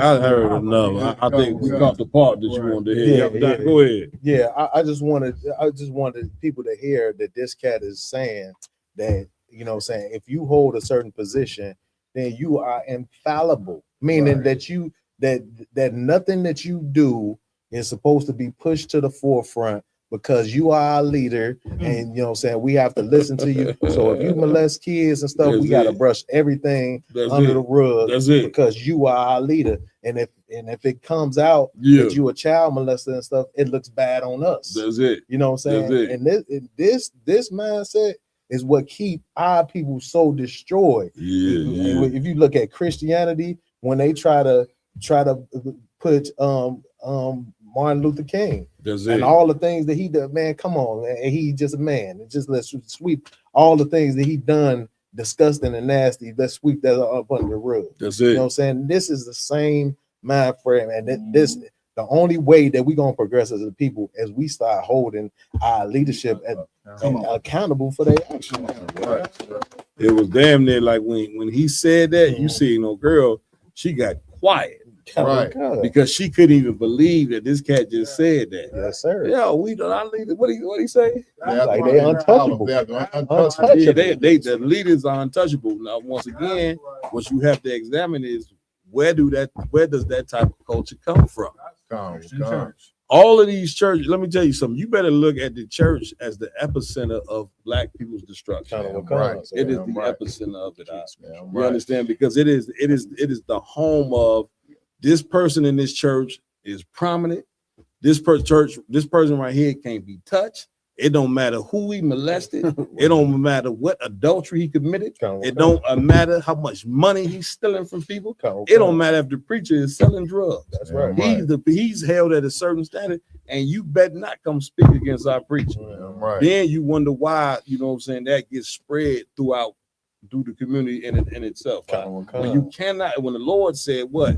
The leaders of our people, I'm paraphrasing, but the leaders of our people are the one that's the reason why we destroyed. Caused them, they caused us to err based on the leadership. So if Black people don't have no morals, it's because the people who teaching them ain't got no guts. You understand? Come on, DA, please. And I don't know if anybody else thinking like this. If Africa Bambaataa is dead, and he would be the preacher, in the Christian church, right? That's a Let's say fact. he's the Christian. If Rat was the Christian church, he was the top preacher, right? When he dies, who's now the top preacher? Is it KRS-One? And is KRS-One saying that he should be infallible? Because does he know he got shit that he's doing that he shouldn't be doing? That don't come out? Don't ever talk about KRS-One. That's what he's saying. Really, to me, that's what I get. I could be wrong. No, you 100% but he right. sound like the preacher that stood that took the spot of the preacher that just got unalived or just passed away. He's the new preacher. He was the assistant preacher. You see what I'm saying? That's what it is. If I could, sir, and that's a heavy thing you're saying, because in the comment sections of these videos, you know what I'm saying, with KRS-One and this reemerging, that's what a lot of the people are saying. They're like, why is KRS sticking up for Bambaataa? Does he got some skeletons in his closet that he don't want to? The reason he defending Bambaataa so much is because he may, and I'm just saying what the people saying. I'm not accusing the brother of nothing, but the people are saying that he may have some things that he's doing, that he's done with Bambaataa or similar to Bambaataa. That's why he's pushing for him to be untouchable. Or plan on doing it. You know what I'm saying? And like Cap said, man, listen, that's not how we operate as a people. We have never operated. Now, I understand we've been here in oppression. I understand that we've been whitewashed. We ain't even brainwashed. We've been whitewashed for 400, 500 years. But goddamn it, in our spirit as a people, we know that ain't right. We don't defend molesters. You know what I'm saying? We call out the molester uncle. We chase the molester neighbor out of the neighborhood. We try to get them niggas arrested. We don't defend no pedophiles. We don't defend no rapists. We don't defend no degenerates. We never have in our history of being here. You know what I'm saying? And in recent times, that brainwashing, that whitewashing has gotten so deep that we're starting to. But as long as the ISUPK on this earth, we're gonna fight that, and that spirit will never take prevalence in our neighborhood. Yeah, and I'll end with this. I don't want later on in that video, he goes on to read from a manual that he was writing called the Hip Hop Bible. I don't know. Yeah. And that's I'll just leave off. Yeah, so you get a chance, just check out that video in totality, man, because that was one of the most disgusting things that I've seen. That's it. You know what I'm saying? From that culture. Well, listen, man. Here's the thing: they got a such thing called cancel culture. KRS-One needs to be canceled. Right. Right. Let me tell you something. You can imagine how many cats that did, and if they was throwing cats down the steps, you know what I'm saying, for speaking, you know what I'm saying, against this cat, then that means the people was terrified. You understand what I'm saying? To say something, man. That's why you brothers and ancestors got to come in the ISUPK, because in here you're gonna get protection. And here you ain't gonna be intimidated by nobody. I don't give a damn gang, pope, whomever. No intimidation gonna be taking place here. That's right. So I'm glad how you ended that. You know, coming into the school and getting protection. Damn right. And this story is about, you know, losing that protection. Damn right. We got a story about an individual, a brother, that ended up passing away earlier this week. His his name in the world was Savon Dillon. You know, saying, of course, I don't know if you want to, go into the backstory or whatnot. Please. This brother, he used to be in the Chicago school out here, like 8-9 years ago. We have a picture of him when he was an officer. We got we got the picture up. I put this up there. Yeah, let's show the picture of when the brother was an officer. Go ahead. He I believe at the time he raised up to officer of 500. His name was Muthayah. You understand? He was a good soldier for the Lord. When we, like I said, back in the day, you understand, he was coming up strong and everything like that. But worldly things brought him back, and he ended up falling out the school. That's it. So when you see in the picture online, it's the brother that's on his knee. You understand? He came in. He was probably about, so we're talking 8 years old. He's about 20 years. He was probably about 20 years old when he came in. He lasted for about 3 years or so. Like he fought and got a rank up to 500, and then fell back into the world through the devil's schemes and Eve. Well, listen, okay, and I used to counsel this brother daily. All right, and if I could remember, what I'm saying, what pulled him back into the world was he had a wicked bitch. Damn right. I got to call it like it is. Damn right. He had a wicked ass woman that pulled him out of the truth. And when she pulled the brother out of the truth, she ended up leaving the brother. Damn. So let that, Shocker. Right. Spoiler You alert. see what I'm saying? Right. So let that be a lesson, for you brothers, man. I know you love your rib. I love my rib. You know what I'm saying? I know you love them women, you love them wives and all that, brother, but they cannot come before this truth. Right. You understand? Christ said, he that love mother and father and wife and son and daughter more than me ain't worthy of me. You understand? When you love them more than you love the Lord, then guess what? That's going to be the one thing that pull you up out of here. Right. And that brother got pulled up out of here by a wicked woman. And when she pulled him up out of here, pulled him away from the brotherhood and the ISUPK, the most sincere brotherhood that you're going to find throughout. You ain't going to find no brotherhood better than this. You understand? A lot of y'all, you know what I'm saying? Y'all like to define brotherhood by money. Right. You know what I'm saying? And you see a bunch of cats with money. Them cats hate each other, man. The cats sleeping with each other, women, all that, jealous of each other, all of that. You get my point? But not up in here. And so to get pulled away from a brotherhood like this brother, it is insane. So she pulled her brother out, you know what I'm saying, of this brotherhood. And then, like the whore she was, she ended up leaving his brother. Right. And when she left him, it destroyed him. You get my point, because he had a daughter with this sister. So now he in a state to where he done been pulled out, he done been destroyed by the sister, and the brother could not find enough strength to make it back in here. And because he could not find enough strength to make it back in here, brothers and sisters, it cost him his life. And now we not bringing this out to glorify the brothers, but glorify this brother's death. We bringing this story out, you know what I'm saying, for those of you brothers and sisters who are in the truth. That you better take this as a lesson to never leave this, because once you get poured get that oil poured on your head, this is a blood oath. You understand? The Most High do not honor you turning your back on Him, because when you turn your back on the Most High, you turn your back on the plight of your people, and therefore the Lord is not having that, man. Hey, Calvin Khan, sir, if I could add, before this tragic event happened, the Lord visited him twice and gave him an opportunity to come back. That's a fact. I believe the brother was shot in the head. He was. And then was it like last year that the brother seen him at the library? Yeah, Common Con. So, go ahead, sir, we was going last year, or the year before. Year before last, Cap. We were we had to alternate camp spots. So we went down on State Street, and you know how far that walk is from the parking lot.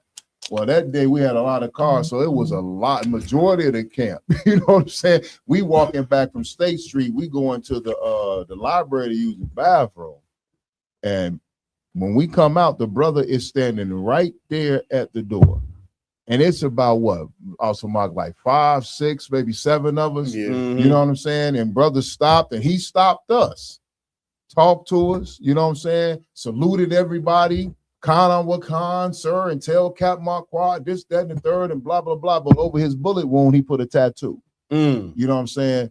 And brothers talked to him about coming back to the school. Yeah. And he said, I know, the Most High this and the Most High that, and I know I'm supposed to, and you know what the Most High, like, he knew the punishment. He knew what he was facing. That's it. But the brother's demon, and then he pulled out a wad of money to show you what he was out in the world doing. That's it. You know what I'm saying? And he's like, I want to make a donation real quick. You know what I'm saying? Pulled out a whole wad of money. I think he gave brother like $20 donation.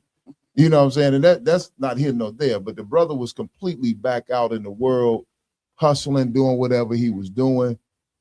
Confessed to the priest of the Lord while we on our way to camp that he knew what was going on, that he knew what he went through was from the Most High. And he had no indications that he was ready to come back into the school, sir.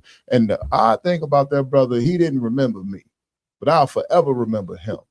Because when I was searching for the truth, I came to the library I came to Harold Washington, and I diverted to the west side because Class A got changed, and we went to that library over there on the west side on Pulaski Street. And the first brother that ever poured me a drink out of the strength of brotherhood was Mathiya.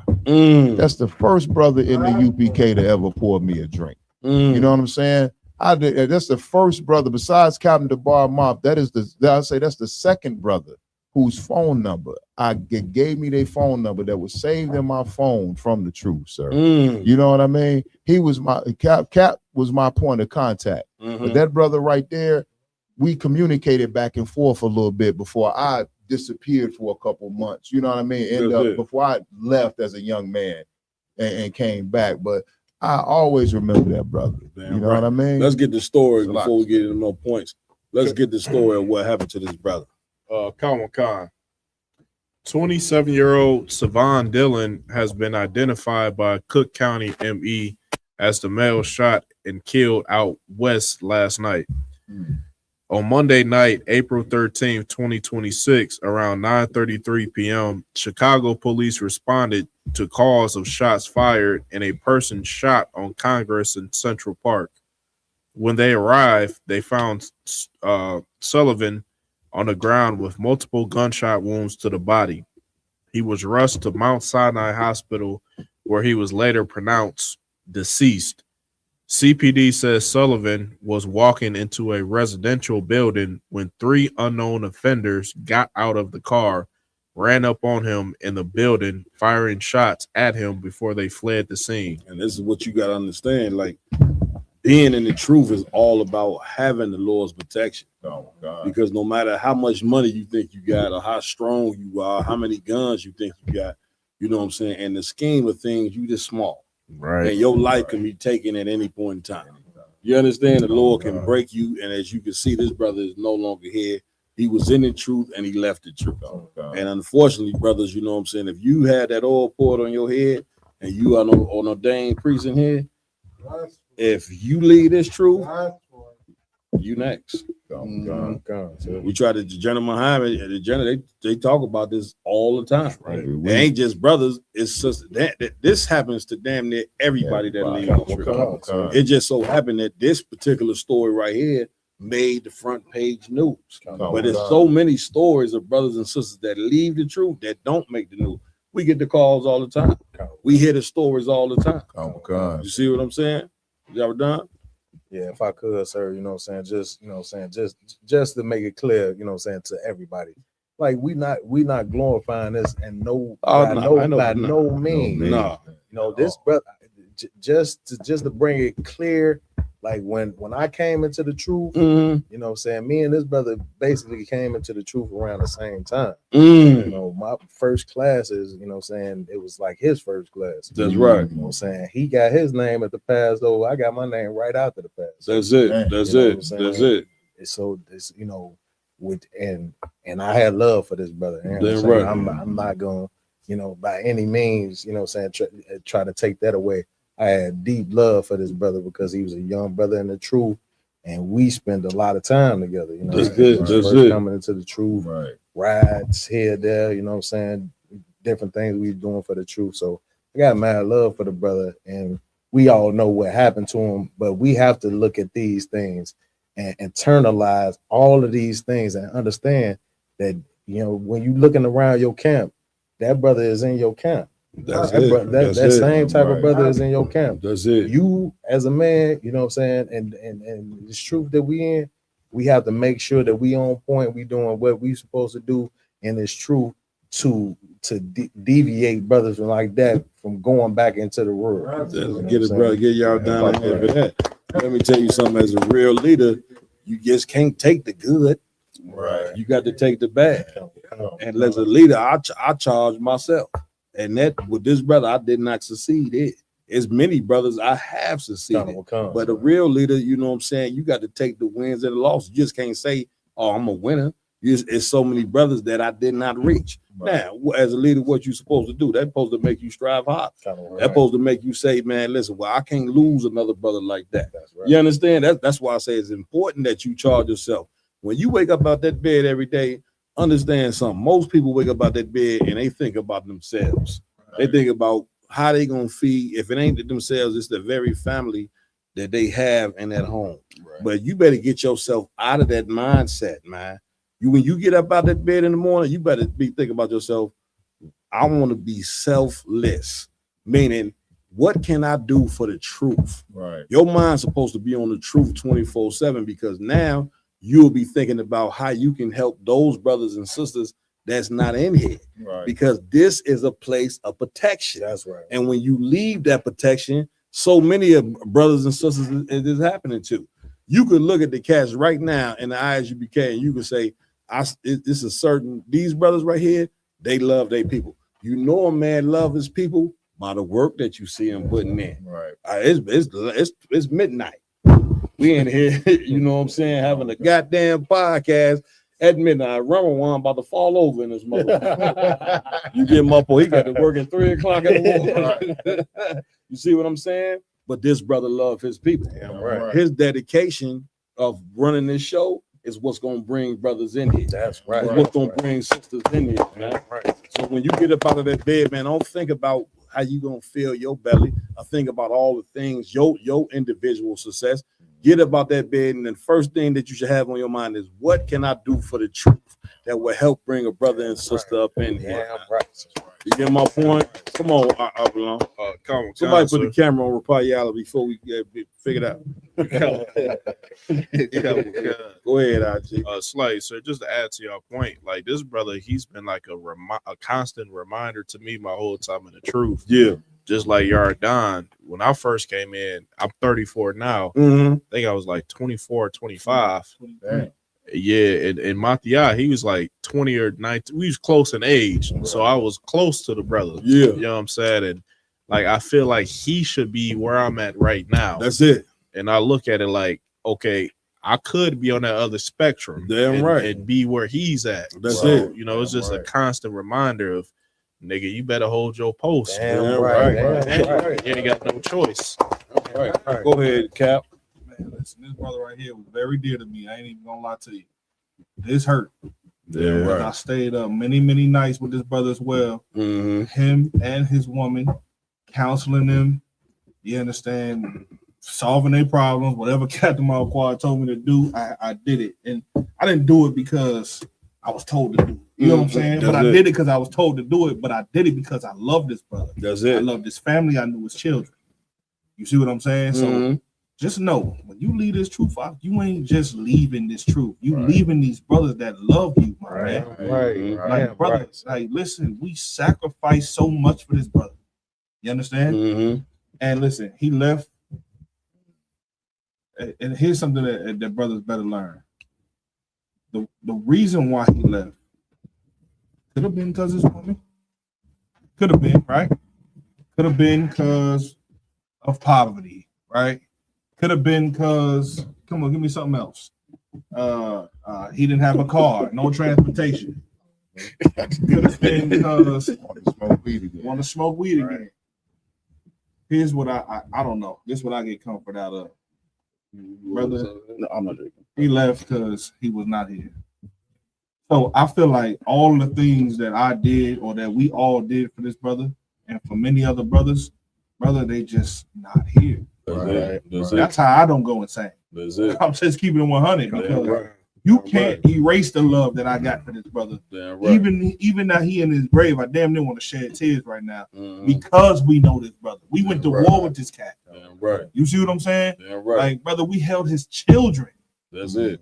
That's a fact. Maybe that meant more to us than it did to him. That's it. Because we didn't leave him out, he left us. Right. Man, listen, when you got love for the world, brother, you got love for death. Right. Because outside of the truth, that's all that's out there. It ain't nothing but death for you, man.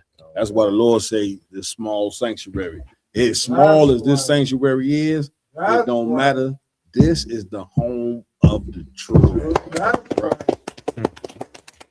I'm coming to you, Fox. Go ahead. If I may, like, you know, some people take it in their minds, they might take advantage of that word called grace. And that opportunity the Lord gives you to get yourself correct. Right. You understand? Which is a beautiful thing. Like, the Lord showed us enough mercy because Christ did what he did, gave us enough time to get ourselves together. That's it. You understand? Then you come into the school, you found your safe haven. Mm-hmm. You understand? You don't know how much grace or what time the Lord gave you to get yourself correct. Come on. So once you become correct in this truth, you know, get that oath and everything like that unto the Lord. When you leave, that clock starts continuously running. That's it. You understand? You found your safe haven. That time, that grace It stopped. That's It's it. on pause because you're safe. You're in the haven. Mhm. But once you leave, that clock continues counting, and the Lord's counting your number.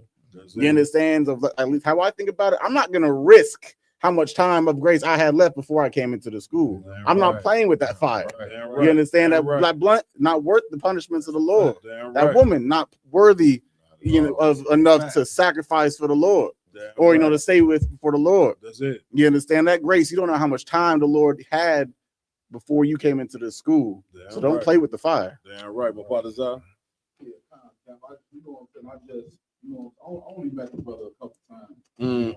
no doubt. I ain't really know the brother like that. You know what I'm saying? I can't sit up here and say all the, stories that y'all bring out about the brother. You know what I'm saying? Or whatever. I just, hear about it. And what I can say is, me myself, I feel short as well.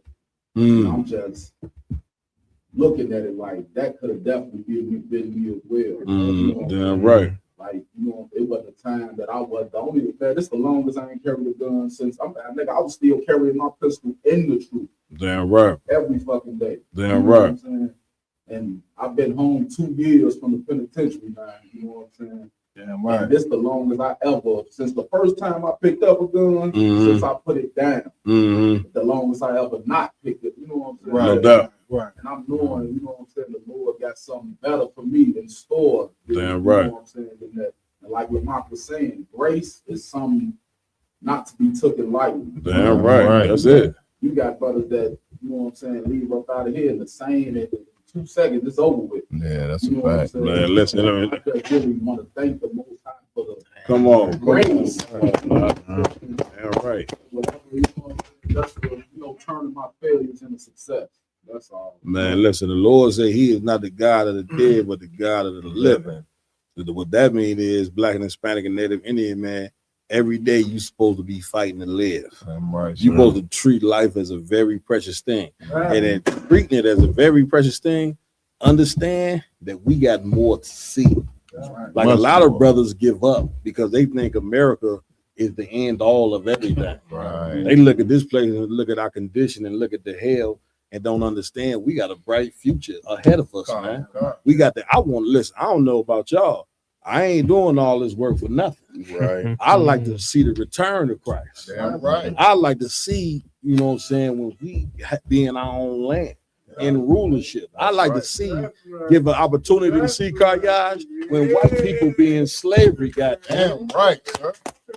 Now, in order to be able to see these things, brother, you're gonna have to fight for it, man. Right. And you a man, you a warrior, man. What you want, you want things to come easy. You want everything to just you don't want to have to struggle for nothing. You don't want to have to fight for nothing, huh? Yes, it's rough being in the truth. Damn right. Yes, it's a hard thing. Yes, it's not gonna be easy.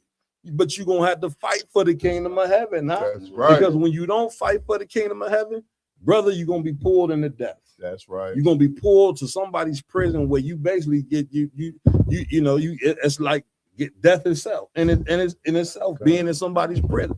Either or.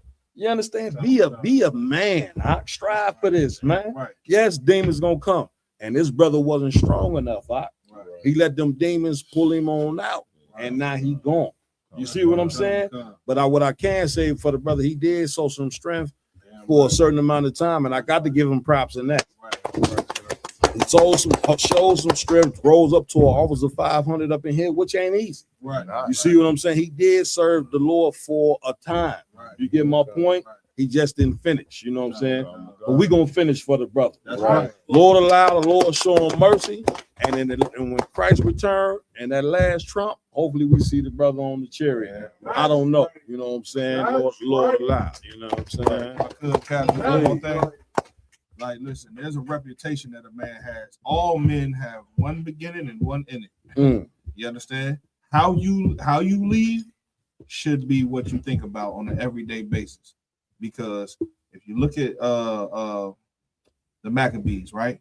That brother sparked a revolt, and he led a revolt, and he died. When he died with honor. He died with a legacy. We're still reading about it today. Then there's brothers who did not follow Judas Maccabees, and they went into the wilderness camp, and their story is they died on the Sabbath day because they didn't want to fight. Well, I'll choose what happened with Judas. I'll take that.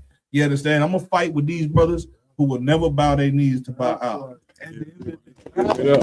Because what you saying so heavy is this: when you leave that strong legacy, when you die, the men who living as of your people, they gonna draw strength from your story. Right. They gonna say, my yard man, he went through trials and tribulations. You dead in the ground, but it's gonna be a brother that read it and say, man, I want to be like this brother here. Right. You see what I'm saying? Yaradon, you know what I'm saying? DA, Lamont, Iwalum, all the rest of them, Karyas. They gonna read your story. I don't know about y'all. I want to be written in the new records. Come on. Damn right. Come on. You know what I'm saying? And listen, brother, you know we all done been through some painful things in here. But one thing you can guarantee, Captain Marquardt ain't never been the truth. That's right. Right out of I don't give a damn what in the hell ever that 2 blades Right. chopped off. Nigga, I'm gonna be in here on the wheelchair talking about, man, listen. You get my point? Because I know when Christ return, I'm gonna get them legs back. Right. Get my point? Right. Faith is a very important thing. If you don't have faith, we will never achieve what it is to be free. And right now we have to accept we in slavery. We under mental slavery like something you cannot believe. Right. And in order to get out of this, you know what I'm saying, we're gonna have to fight and we're gonna have to work for it. And that start with believing that it's possible for us to get free. You have to have faith that it is a nigga God. Again, if we know it's a nigga God, we know that the Most High is the only God that's out there. But say you a person that don't believe in the nigga God, well, nigga, you better find some faith and create it. That's right. That's right. You listen to this podcast right now, you better say, I listen to it. You go in the closet and say, man, Lord, if you real, I want you to deal with me from here on out. I just watched a podcast where some niggas sitting around a round table just told me that God is a nigga, and I want you to show me that from here on out. And I guarantee you, as a prophet of the Lord, the Most High gonna show you that what we saying is real. What you got next? All right, with that, man, it's been one hell of a show. You know what I'm saying? We did what I did.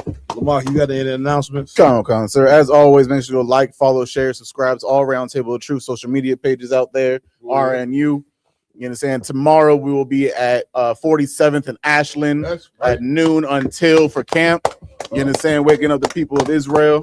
That's right. Next weekend we all gonna need a cup of coffee in the morning. Oh yeah. Everybody gonna be working out. Niggas gonna get tired. I'm getting to it. I'm getting gonna roll over to a cup of coffee and get to it.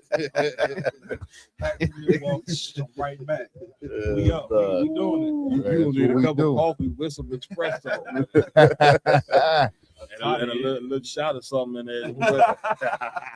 Go ahead. Come on. Next Saturday, the Round Table of Truth will be a part of the Black Effect Podcast Festival out there in Atlanta. And it's then April 25th next weekend. You know, so make sure to look out for us. And following that, on May 2nd, we'll be out there in Kentucky for the Kentucky Derby. Damn right. Just shout out to Officer Amawanga Bar. You know what I'm saying? Brother did a hell of a job. He had a couple of cats, you know what I'm saying, that left the truth, left their post, like we talking about with this brother here tonight, or whatever. They better make their way back. Right. You know what I'm saying? They'd be the next ones you read about. But with that being said, that brother held on to his post. You understand? And you are instructed as a man in the military to hold on. You ain't just holding on your post for yourself. You holding on your post for these babies, man. Right. For these 2-year-old and 3-year-old and 5-year-old babies that you don't even know, but like General Yohana say, nigga, they a black man like you, right, and it's worth something. Damn right. God damn it. You the tool there, the Big West Boston Mayhem Radio. I got that covered there. Get me right with Father Zod. Listen, man, also want to give it up, you understand? Officer Yaradon, give him a hand. Easy. You got any more announcements? Any announcements? Yes, sir. If I could, you know what I'm saying, pay your tithes, you know what I'm saying? IRCPK.com. 10%. 10% of all your increase, you know what I'm saying, goes to the man of the Lord. You know if you don't pay your 10%, I'm going to send Iwalum. I'm going to send Karyash. And that's it. And a few of these other Kayaj, Kayaj looking for a reason to use them guns. Man. He's looking for a reason to use them guns. Pay your tithes, or I'm sending them guys to come get it from you. All right, go ahead. Also, if you're looking for any gift, you know what I'm saying, go to diversitymall.com. That's all I got. So. Man, give it up, give it up. You one of the black on black. I ain't even gonna lie to you. Where the Trooper at? Salaki. Trooper got up out of here. Oh man, that brother got on the tight, man. That joint tough. That's a leather on leather. Yeah. Also, too, you want to give it up to Officer our lumber bar. Any announcement? Come. So just brothers out there that's watching, man, it's gonna be a UPK summer. We got all kind of events. Right. I mean, events. Then Cap, you know, we got the famous Midwest tour. We're gonna be in every city. We got the cookouts. I mean, if you ain't in the school, I don't know what you're doing. What's wrong with your life? Man, listen, you in this truth, man, get busy with that work. Right. You know what I'm saying? Get out there and make it happen. You know what I'm saying? Right. Also, Officer Mayad, give him a hand. Any announcements, Mayad? Hey, if I could, sir. You know what I'm saying? No matter where you are in the world, you know what I mean? Go to isupk.com. You know what I'm saying? Find a local school in your area and get into classes. We got classes Monday through Friday from 7 to 9. Free classes Monday through Friday, 7 to 9. Remember, the ISUBK is not some local organization. We are international, worldwide. You know what I mean? So no matter where you at in the world, you can, if you're Black, Hispanic, or Native American, you can find a class and you can get into this truth and change your life. Let me just say this. Your preacher every Sunday, you giving him double tithes. Double tithes. 1,000 plus 1,000. And right. You know what I'm saying? You giving him all that money and he teaching you how to be wicked. And we coming here and we ain't charging you a dime and we teaching the man, brothers and sisters, how to be righteous. Damn right, and ain't charging you a quarter. That's right. I just wanted to say that how backwards this world is to where the men that's teaching you how to be evil, man, you giving them all the money. Yep. And because you giving the black community is giving these preachers all the money in the world, these niggas got private jets. They got alligator shoes that cost $10,000. Right. They got houses in every state. Come on. And they teaching you how to be a sinner. Nice. You understand? Meanwhile, you got these men of God in the ISUBK, and you ain't giving us nothing for what you giving them. Right. And yet we still doing the job. Damn right. When are we gonna learn? Damn, my yard. Sir. Also, you know what I'm saying, no matter where you are in the world, every Saturday come and attend the Sabbath service. You know what I mean? That's right. We are going to break down the scriptures from Genesis to Revelations. We give you the ancient Hebrew, the Lashwan Kodash, the Holy Tongue, our original language. Then we give you the English breakdown, you know what I'm saying, the English translation and a proper scripture breakdown so you can understand your culture, your history, and where the hell you came from. Also, we are in the beginning of the Feast of Weeks. You know what I'm saying? You know what I mean? Also known as the Feast of First Fruits. This is a 50-day feast that started last week. It is going to end, if I'm not mistaken, on May 30th or May 31st. You know what I'm saying? Well, we're going to have a closing of this feast, you know what I mean? But what you going to do right now, I know we're in captivity. I know times is hard. I know inflation, food stamps is cut, all that. But make sure you come to the ISUPK, gather with your brothers and sisters, and let's eat some food and drink some strong drink and celebrate this brotherhood and sisterhood on a regular basis during these next 50 days. That's right. Damn right. And did you mention already we're going to be on 47 in Ashland? Okay. Also, I want y'all to give it up to the technical team over there. All right. Officer Ramawar, get him a hand. Officer Raj Karad, get him a hand as well. Raj Karad normally got a little something to say in the podcast, but he been here since about 6 o'clock. You know what I'm saying? I think the brother whining on down. You know what I'm saying? But he laid it in that chair. Also, give Officer Rakam Yala a hand. All right. We got Officer Karyash in the building. That's right. Officer Rapayala in the building. That's right. Officer Mapakaza in the building. Right. We want to thank our guest, Captain Bob Ma, for joining us live. Right. I am Captain Malqua, under command Jenny Howard. See you tomorrow on 47 in Ashland. the south side of Chicago. Get ready for the mayhem, baby. Like you. Mayhem's coming.